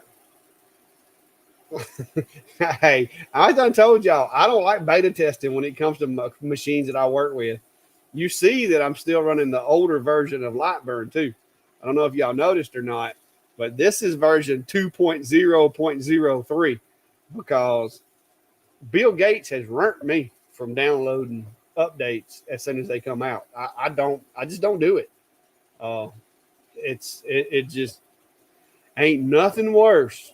Like, cause I screwed up. I have screwed up before and did it. Like, I've been come out here, going to work on some jobs, especially when I only had 2 days a week to work on jobs. Like, cause see, I'd come out here on a Friday afternoon and be like, all right, I got all these jobs I got to get done. So I'm going to try to do these tonight. And then I'm going to spray paint them, or finish them. And then I'll set them out, let them dry overnight. And then tomorrow I can engrave this or whatever. And it never fails. Like, I come out here Friday night, like, update. And so I click update. And it would cause some kind of problem. And even if it's only 2 or 3 hours, when you only have 2 days to do a job and you get set back 2 or 3 hours and your schedule's already crammed, that's very frustrating. And so I'm bad to, unless there is, like, let's say there was a compatibility issue that was in that patch that I needed. Like, I've been waiting on this. Like, I need that. Then I'll go ahead. But if they're just like, oh, we fixed this bug that I didn't know existed, no, we'll just wait. Because if I've never experienced this bug that you're patching, there's a really good chance that this patch that's going to fix this bug is going to create 3 more bugs that I may very well experience. So yeah, I'm bad to. I'm gonna be honest with you. I got a software company right now that sent me access to the CNC software. It's a good company, a reputable company. They want me to try it out, learn it. I just don't have the time. Like I just, because for me to stop jobs and learn a software is a pretty good undertaking. Now, I've told them when I like maybe after Christmas when things start spinning down, I plan to learn this software. I plan to get in there and play with it and use it and show it to people. All that. That's cool. But like, there are times of the year to where I just don't have time to do it.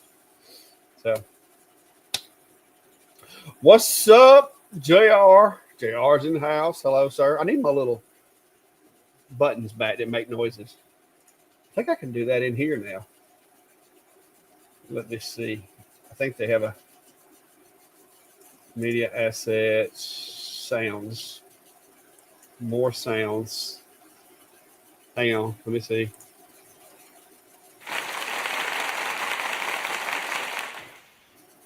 There you go. Yeah. Yeah, they finally got me some sounds in here. So, oh, wait a minute. Hang on. Is it?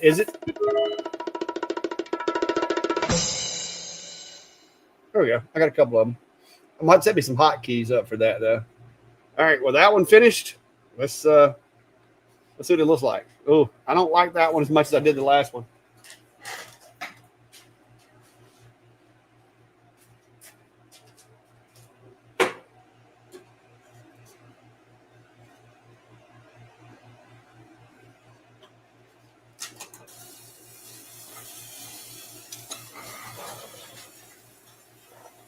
So it's not terrible, but it's not great either. I suspect, looking at this brick right here, that it's probably going to look a lot like that first one we did, the top left one right there, because it has those weird little lines in it. So I'm kind of concerned that one may not turn out as dark as I want it to be. It looks okay so far, so we'll give it a chance and see. But I'm going to brush this one off and hit it with an air hose, see what it looks like.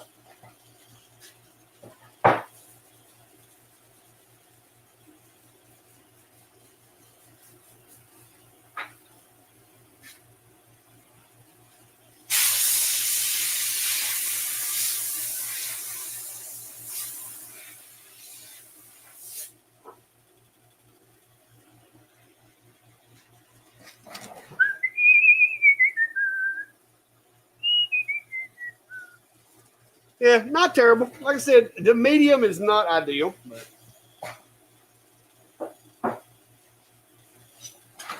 and for any of y'all that's coming to the meet and greet too, I was going to tell y'all, I think it's January or February. Don't let me lie. I think it's January, February. I think it's actually in February. I have been asked to speak at our community college, which coincidentally is the place where I went and went to school to go get my networking degree and everything. And they have asked me to come speak. Let me make sure when it is. I think it's in February. Pretty sure it's in February.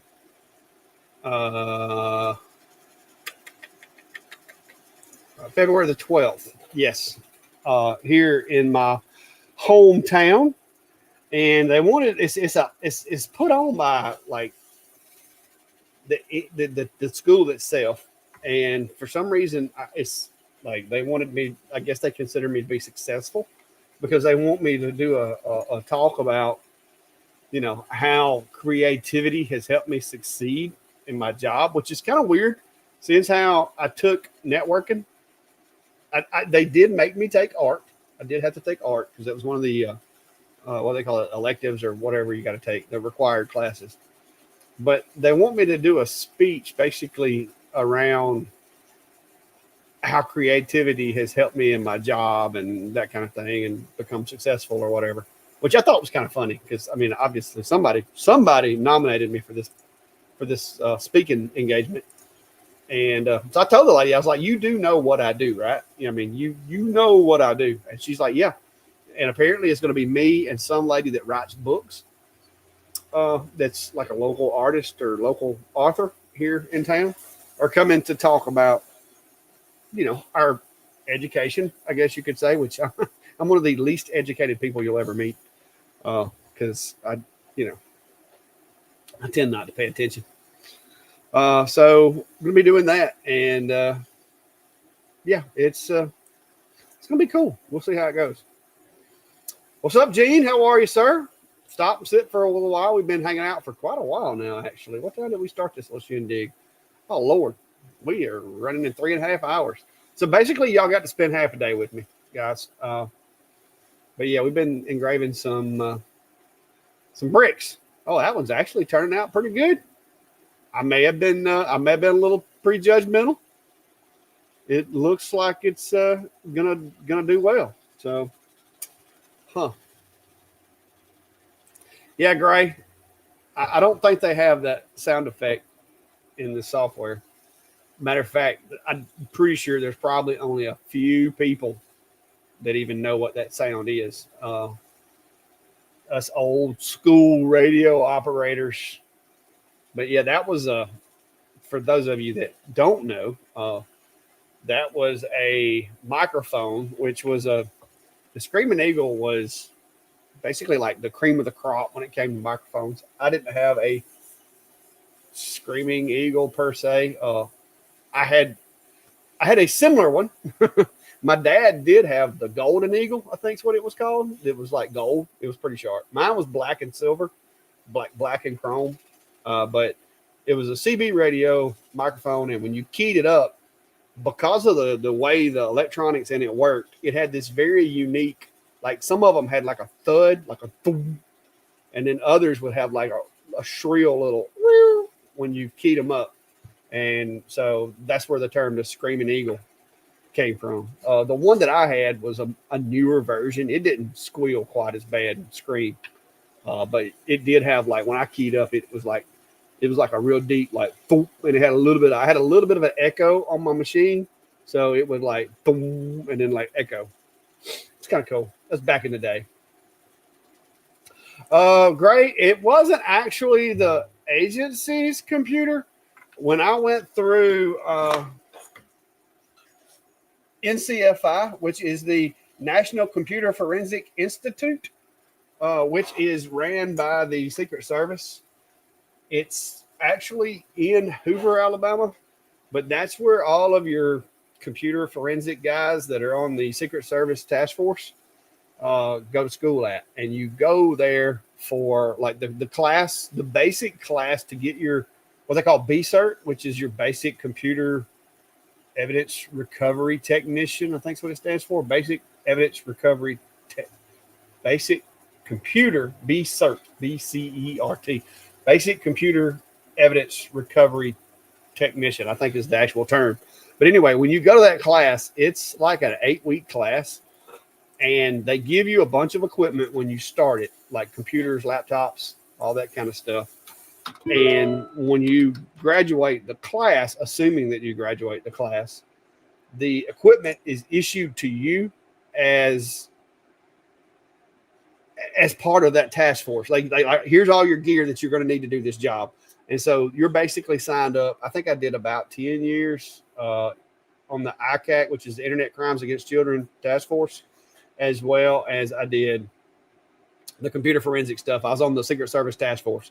So basically, like if let's say some random guy sends you a picture through the internet that you should not have gotten, and you're like, oh crap, and you call somebody. Well, when you call somebody, regardless of which state you're in, there are certain people that call is going to get directed to that do what I did in your area.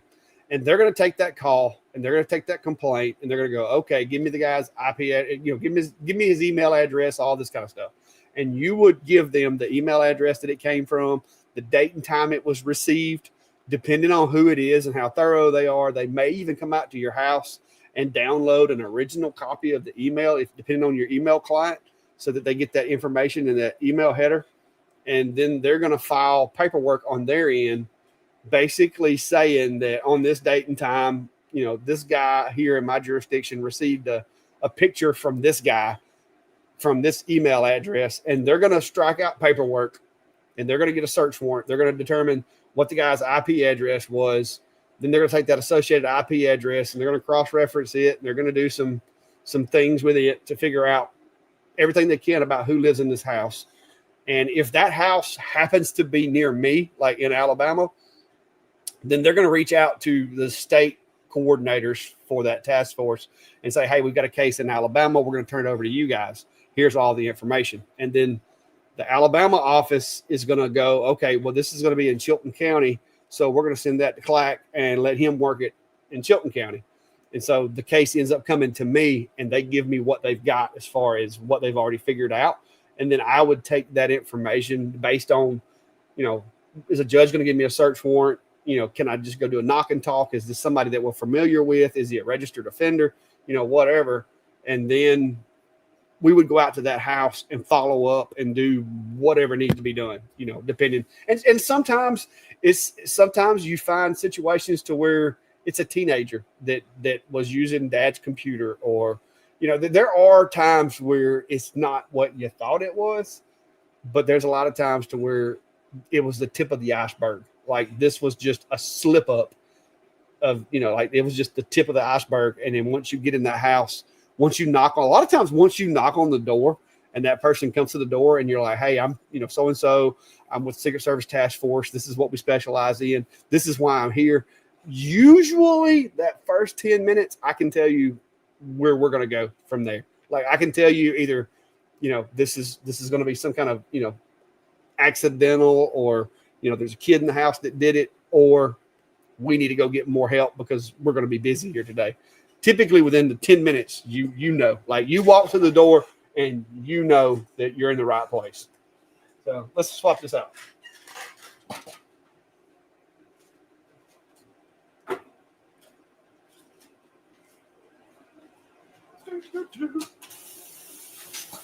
But yeah, I did that for a long time, but the computer that I'm using currently, it's still my old retired machine. Now, before it could leave my department, because of the nature of what it did before and the type of stuff that was housed on it, I cleaned it thoroughly. Like when I first got the machine, you have all of the files that come with it from the factory. Well, I had all the data, all the disks, all the, the drivers and everything. So basically I took the machine, I took all the drives out of it. I had, I don't have it now. I passed it down to somebody else, but I had a device that I can hook a hard drive up to it, and it will basically do what's considered a Department of Defense wipe on it, which is what they use to declassify. Like if you have classified information on a drive, it's what the Department of Defense recommends be done to those drives before they could be sold or moved or disposed of or whatever. It's basically 15 passes of zeros being written to a hard drive over the top of each other, so that other than an electron microscope, there's no way you're ever going to get anything off of it. Is it 7 X's? DOD was 5. Is it? It may be 7.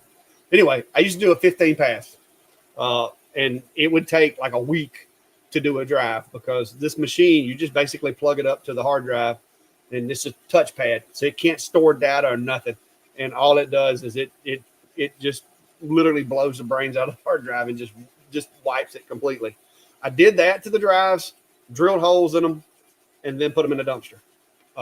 After I got through with it, and I put all new drives in this machine and brought it home with me. So it is the same machine, but I took extra steps to make sure nothing tagged along. All of the stuff that I had evidence-wise that I had to retain, I put on a portable NAS, and it was put on the NAS and locked in a box, taped up, and put in the evidence room. So if I ever do need to access, or if the PD needs to access some of my files, they can take it to a dirty computer, open it up, access the case files, and then put it back in the evidence room. Because you can't take that stuff home with you. Like I don't want it in my house.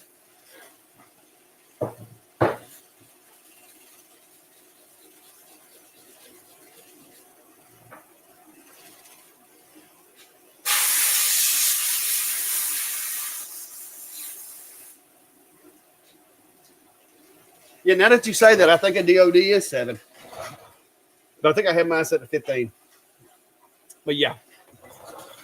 3, most applications, like household stuff, I tell people, if you can just do 3 passes, nobody's going to go through that much trouble for your home computer to try to get your credit card.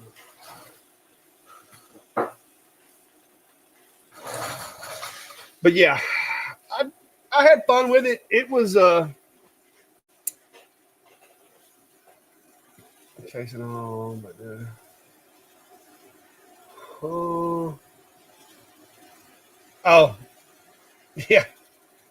yeah, Greg, yeah, you can heat them up, but I mean, after doing all I did to them, plus drilling holes through the plates, and there wasn't anybody going to put that much work into those drives. Like if they found them in the garbage can with a hole drilled through them with a 1/2-inch drill bit, the chances of somebody putting that much effort into it. I think at one time the Secret Service said that, because when we would send them drives that had been wiped, they could get stuff back in some cases, but it took 6 months and $30,000 is what it wound up costing the federal government to do that. And so the average person's not going to be doing it. Not if you do it. If you do it right, they're not getting it back.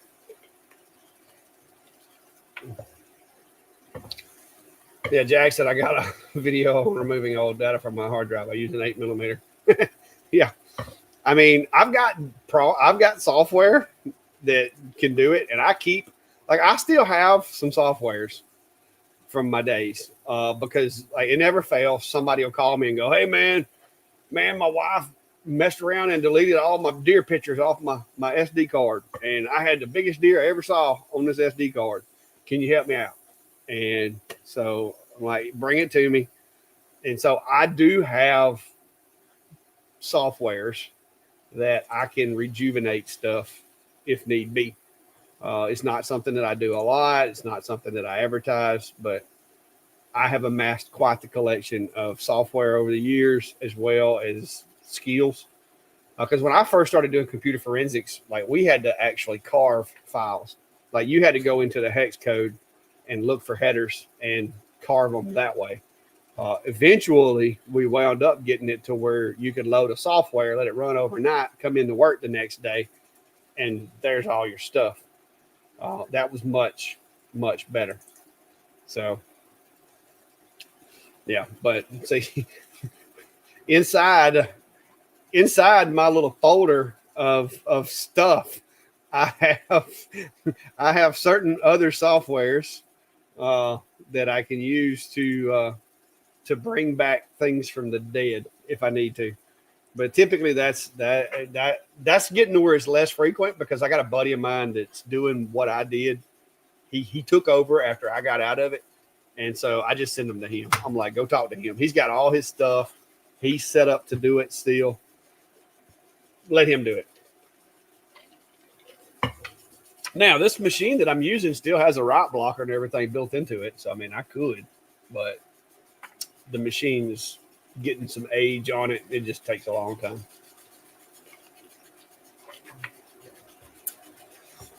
Do, do, do, do.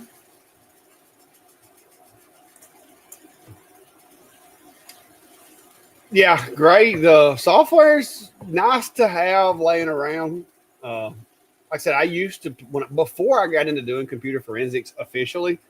I played around with Linux a lot, and there were some programs that I had with Linux that I used. I would actually make deployable thumb drives to where I could take any laptop or computer and just plug my thumb drive into it and run off of that operating system.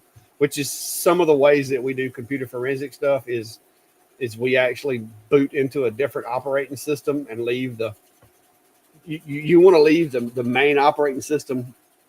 Like if the machine's shut down, you don't want to wake it up because things can change, things can lock or whatever. So I've got a lot of like live thumb drives and softwares and stuff like that also, but I don't fool with that stuff anymore. It's one of those things. If you don't stay on top of it, it will leave you in the dust because things were changing so fast. Like I remember when I first got into it, like I said, right after I got into it, they came out with BitLocker. Of course, BitLocker was on every Windows machine, but nobody hardly ever turned it on. And if you did find somebody that turned it on, well, you knew there was a reason why they turned it on.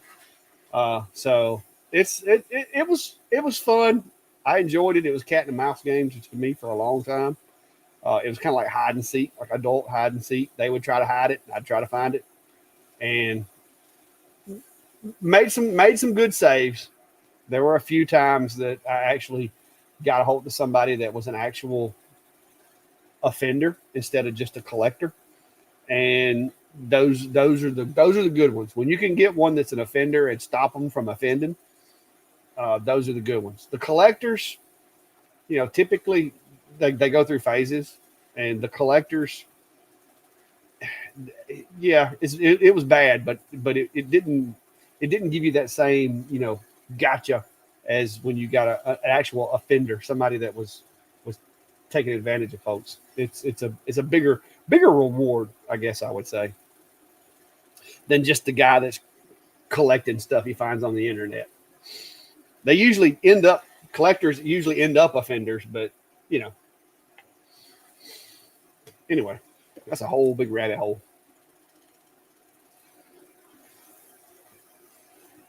Yeah, Gray. Yeah, you don't want to start changing. You don't want to start changing timestamps. So you want to leave it like it is. You want to, and if you do have to change a timestamp, you want it to be documented.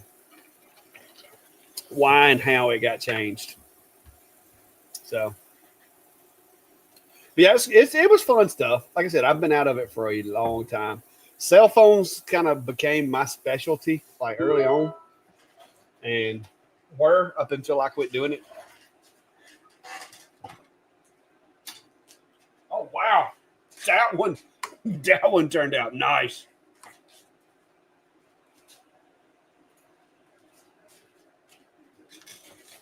I think that one might be the best one yet. Look at that, straight off of the laser. Like, wow. Huh.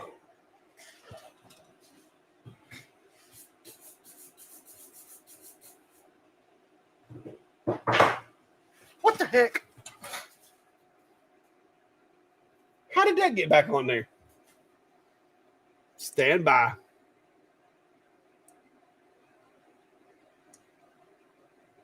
Did it run all the way through my list? Hang on.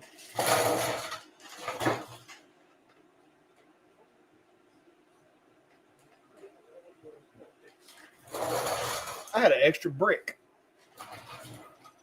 Oh, if I'd have known, I could have redone the one that was messed up.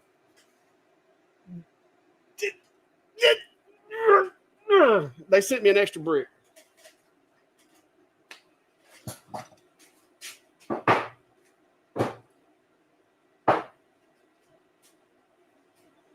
I'm going to flip it over to the other side.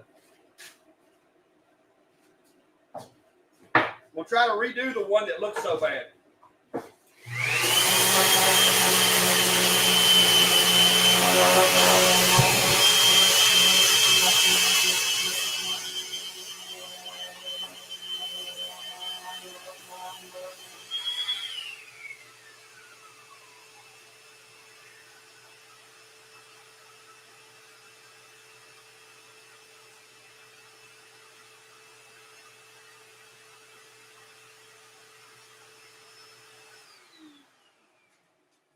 One, 2, 3, 4, 5, 6, 7, 8, 9, 10, 11, 12, 13. So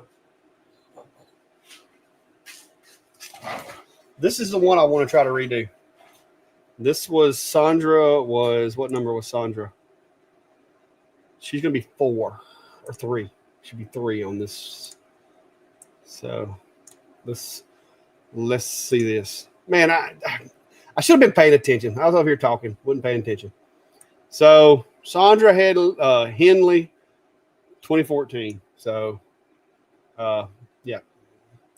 Sandra Henley 2014. So let's send that one over to the machine. I'm gonna go ahead and frame. All right, looks good. Let's send it.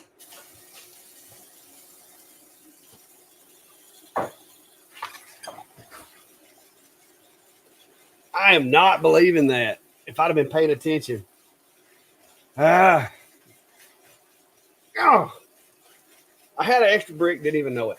I was like, why in the world did it loop back around? I was like, I done come to the end of my list. Oh, see, I should have. Well, no, because it would have went to the first one instead of the second one.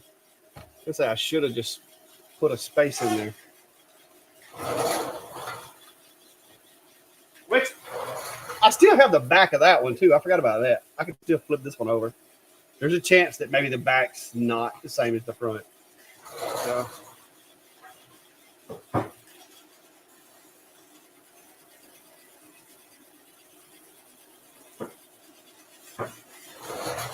Which technically I did redo it on this one.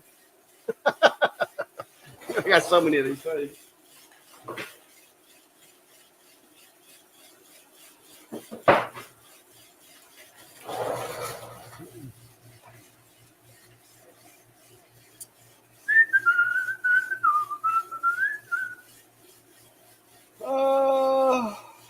Let me get back to what we was doing. Well, thank you, Kevin. It was rewarding in ways, but it was very taxing in others. Let's just put it that way. It is not without sacrifice. I'll put it to you that way. It's doing that kind of work is one of those things. And me and my chief, who was my chief when I retired, me and him had that talk before. Doing those type of jobs, doing that type of stuff, it's one of those things that you shouldn't do it for extended periods of time. Like I did it for altogether probably about 10 years, but it wasn't the only thing I did. Most people, I would say, if you do it more than about 4 years, it's time to roll out and let somebody else do it, because it does leave marks. Like it'll chew up your soul if you don't watch it, because it's not a fun thing to. Because you have to catalog videos and pictures and stuff when you find them. And the reason for it is totally understandable. But like, let's say I download a file and I download it from some dude in California or whatever. Well, when I download that file from him, you run it through a program and you hash that file out, which basically gives you a DNA profile for that file. And it goes into a system that is a national database that is used to locate files like in the web without people having to look at the file. And it's also used in the prosecution of cases because you can track that file back to a actual victim or whatever the case may be. And so in order to do that, you have to hash that file. You have to attach the file hash, the file, and a description all have to be put together and uploaded into the system. And you have to do as as detailed of a description as you can. So it's not like you just have to watch the video to confirm that it's something that shouldn't be out there, but you have to watch it to the point to where you can indicate distinguishing little facts about that video that could be picked up by other people. You know, anything from, you know, skin discolorations, birthmarks, tattoos, scars, deformities, abnormalities, you know, environmental things in the background, noises in the background, lighting disruptions, you know, TVs playing, all that kind of stuff. You have to like make notes of that and put it into this file so that when another person somewhere across the world finds what they believe to be that file, you can say, yes, it is absolutely that file. Because when they look at it, they're going to be like, okay, this video, it says it's supposed to be 14 minutes and 12 seconds long. This one's 14 minutes and 12 seconds long. And, you know, they start confirming things and they're like, okay, it's the same video. And so they don't have to go back and do all that cataloging. It's a good thing because it keeps 300, 400 people from having to do the exact same job. But it wears on you, especially if you get into a bunch of them to where you've got a catalog. It's really nice when you find a bunch of them that are already cataloged, but when you have to catalog a bunch of them, it's not a job that you really look forward to when you go to work in the morning. And you tend to once you get started, you don't want to stop. So you wind up staying at work like all day and all night because you're like, I want to get this done, get this over with. And so yeah, it can be different. See, and this one's not going to turn out as good as the oh, that's got a corner broke on the brick too. I didn't pay attention to that. Oh, we'll see. Like I said, maybe it turns out.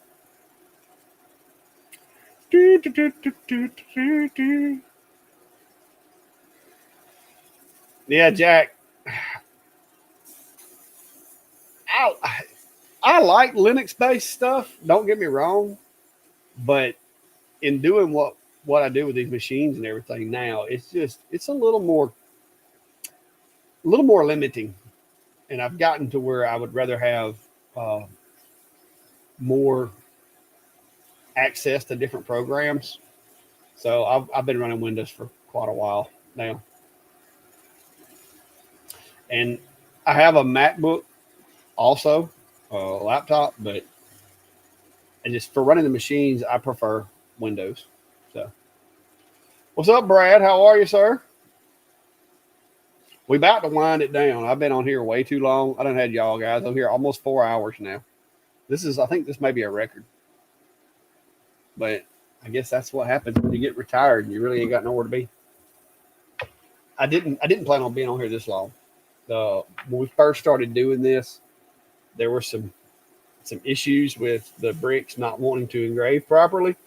And I was about to drive myself crazy, and I realized it's just the bricks are inconsistent. So they're doing pretty good now. And then I ended up having an extra brick, didn't realize it. But that's all right. I'm going to text that guy and be like, hey, this is what we got going on.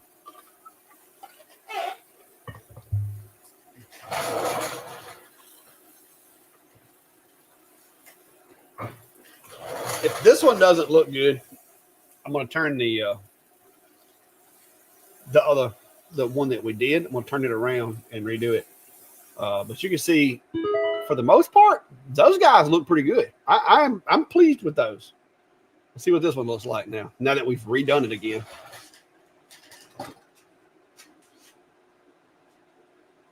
Okay.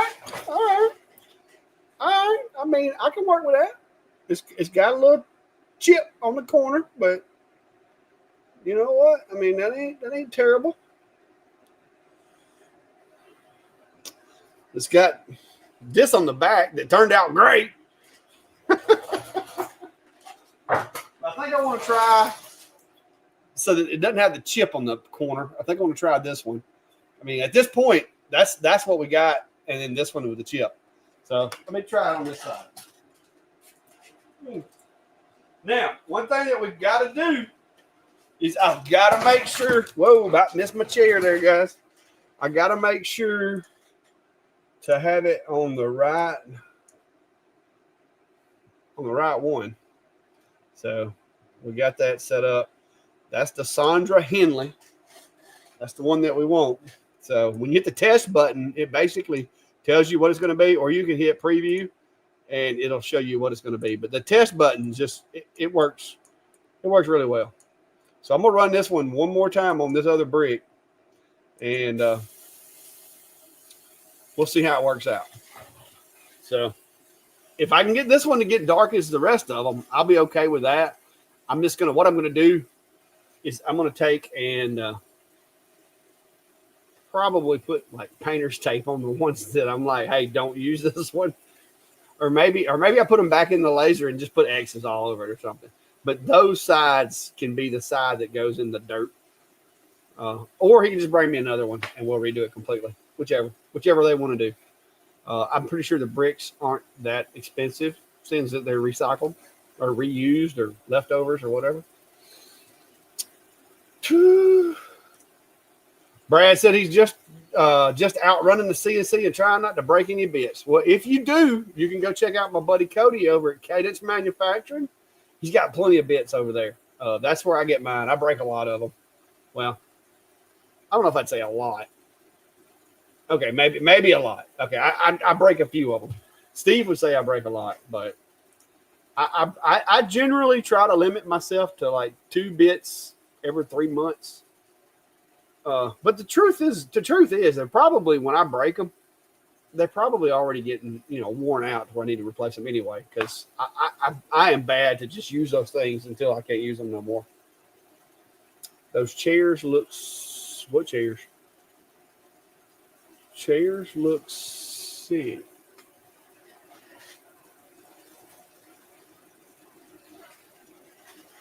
What chairs? I've only got one chair in here, and it's this one that squeaks. I did grease it the other day.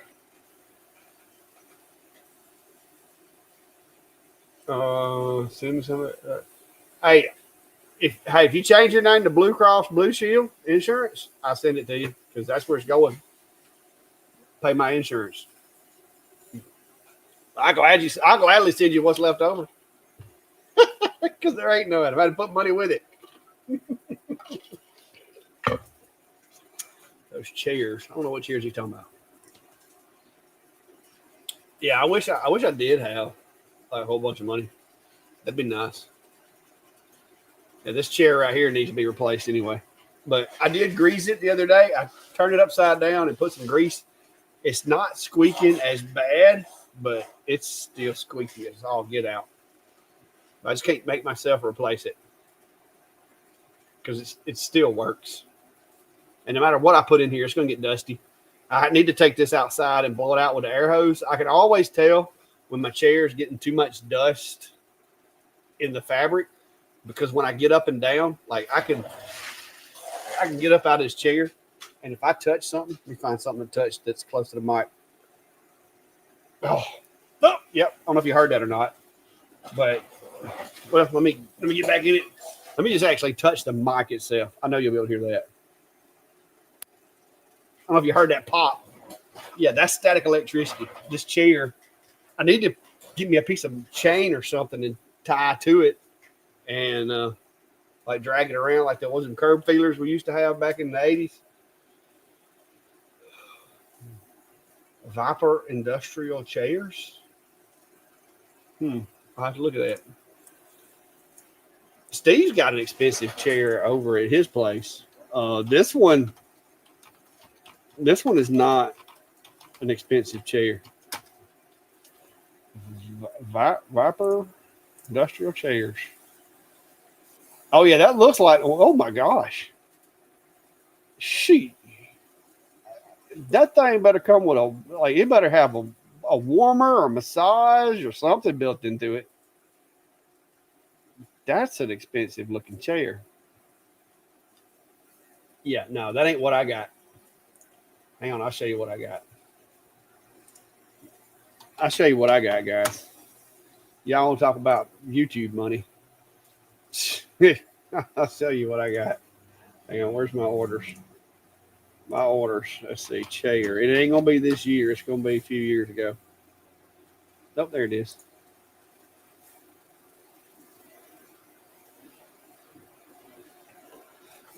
That is the chair that I bought, and that was a hard one to swallow there because, like, I was like, I ain't paying that much for a chair. But I will say this: after you've had back surgery, you kind of have to, like, you can't get by with just any old chair.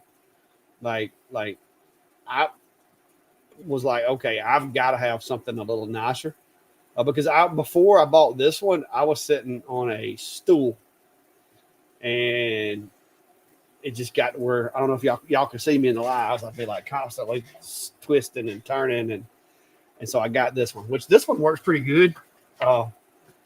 It has adjustable. Like I just raised it up a little bit too much. Like it is adjustable, and it has lumbar support and all that good stuff. Look at that. I mean, that to me, that was a very expensive chair purchase there. There's no way I could justify $700, $600 for a chair. I have a hard time with it. But yeah, that's the one that I got in here, and it so far it's done me a good job. But it was a little pricey. But after I got after I had that first back surgery, I was like, you know what, I gotta have something different. This, the stool that I had wasn't cutting it. Matter of fact, give me just a second. I'll show you my stool.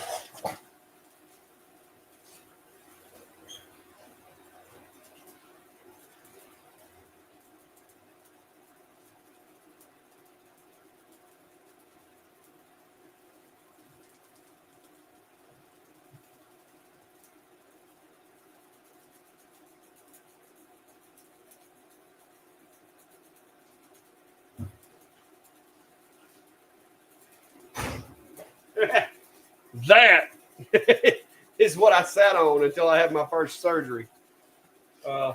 It's made from pine from the sawmill. It now serves to hold up my sheet of plywood that I use as my painting table.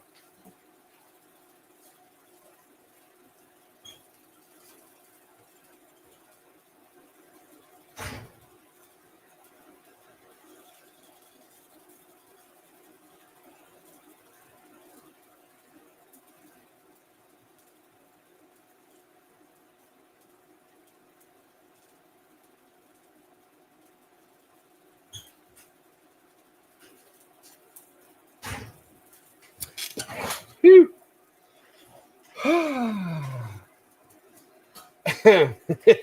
yeah, it was basically a glorified sawhorse, and that's what I use it for now. If you've seen the videos of me spraying or painting or clear coating stuff outside, I've got a piece of plywood, and matter of fact, here it is right here, just from the other day. There is, you can see that's a little clip of video I did the other day when I was doing the pumpkin thing. But that's where I do all my painting and stuff. And I got 2 of those stools. And the reason I have 2 of them is because Klein used to come over here and he would complain that he didn't have nowhere to sit. And so one day while he was here, we actually made a replica of my stool so he could sit on it when he come in here. And so I have 2 of them out there, and they hold up my board that I paint everything on. So there's that. It's this brick. It's something in the composition of this brick that makes it turn gray. That's goofy.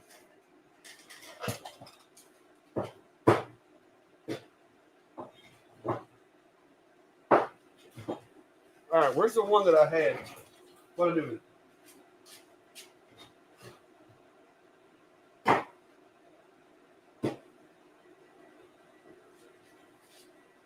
All right, I guess this is going to be the chipped one after all. Until we can get some more bricks, I guess that's all I got.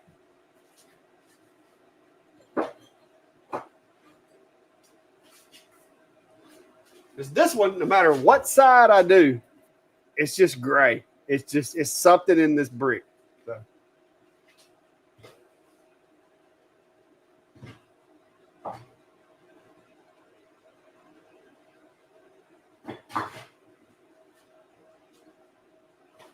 So there we go. Let me turn this machine off.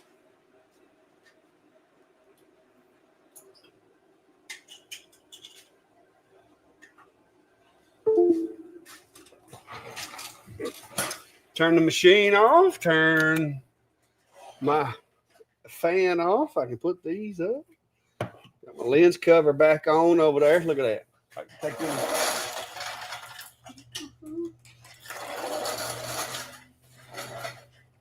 Made myself a name tag the other day.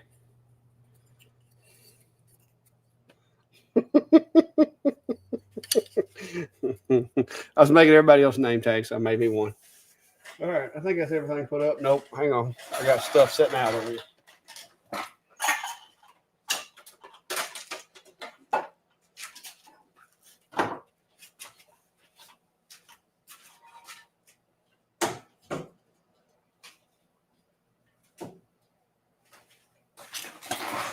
So, there they are.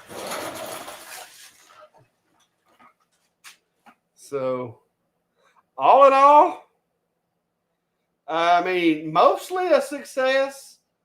Like I said, that one there's got the chip in the corner. I'm going to try to talk them into giving me 2 more bricks so I can replace those top 2 right there. But the rest of them, I feel like we're good.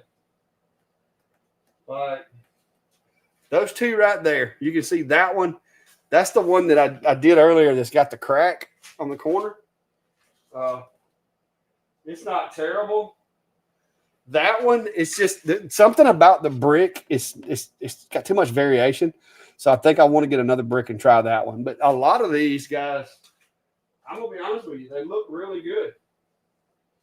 Like those right there, those look good. I like the dark engraved. You can see there's the glass effect inside there. So yeah, I'm good. I'm good with most of them. I just, those 2 right there, I think I'm going to wind up redoing. That's the plan as of right now. Is I'm going to get them to maybe send me 2 more bricks. I wish I'd have thought to tell him just to bring me like 20 so that I'd have plenty. But I think what I'm going to do is get him to send me 2 more, and like from left to right there, that first and second one, I'm still not happy with the looks of those 2.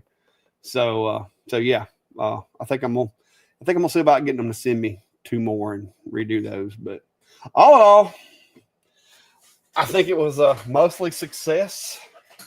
So yeah, I'm gonna call it a win. So I'll get them back to him. I'll get him some pictures and get him to come by, pick those up, and then we'll go from there. But yeah, 4 hours on a live, guys. Wow, that's a lot.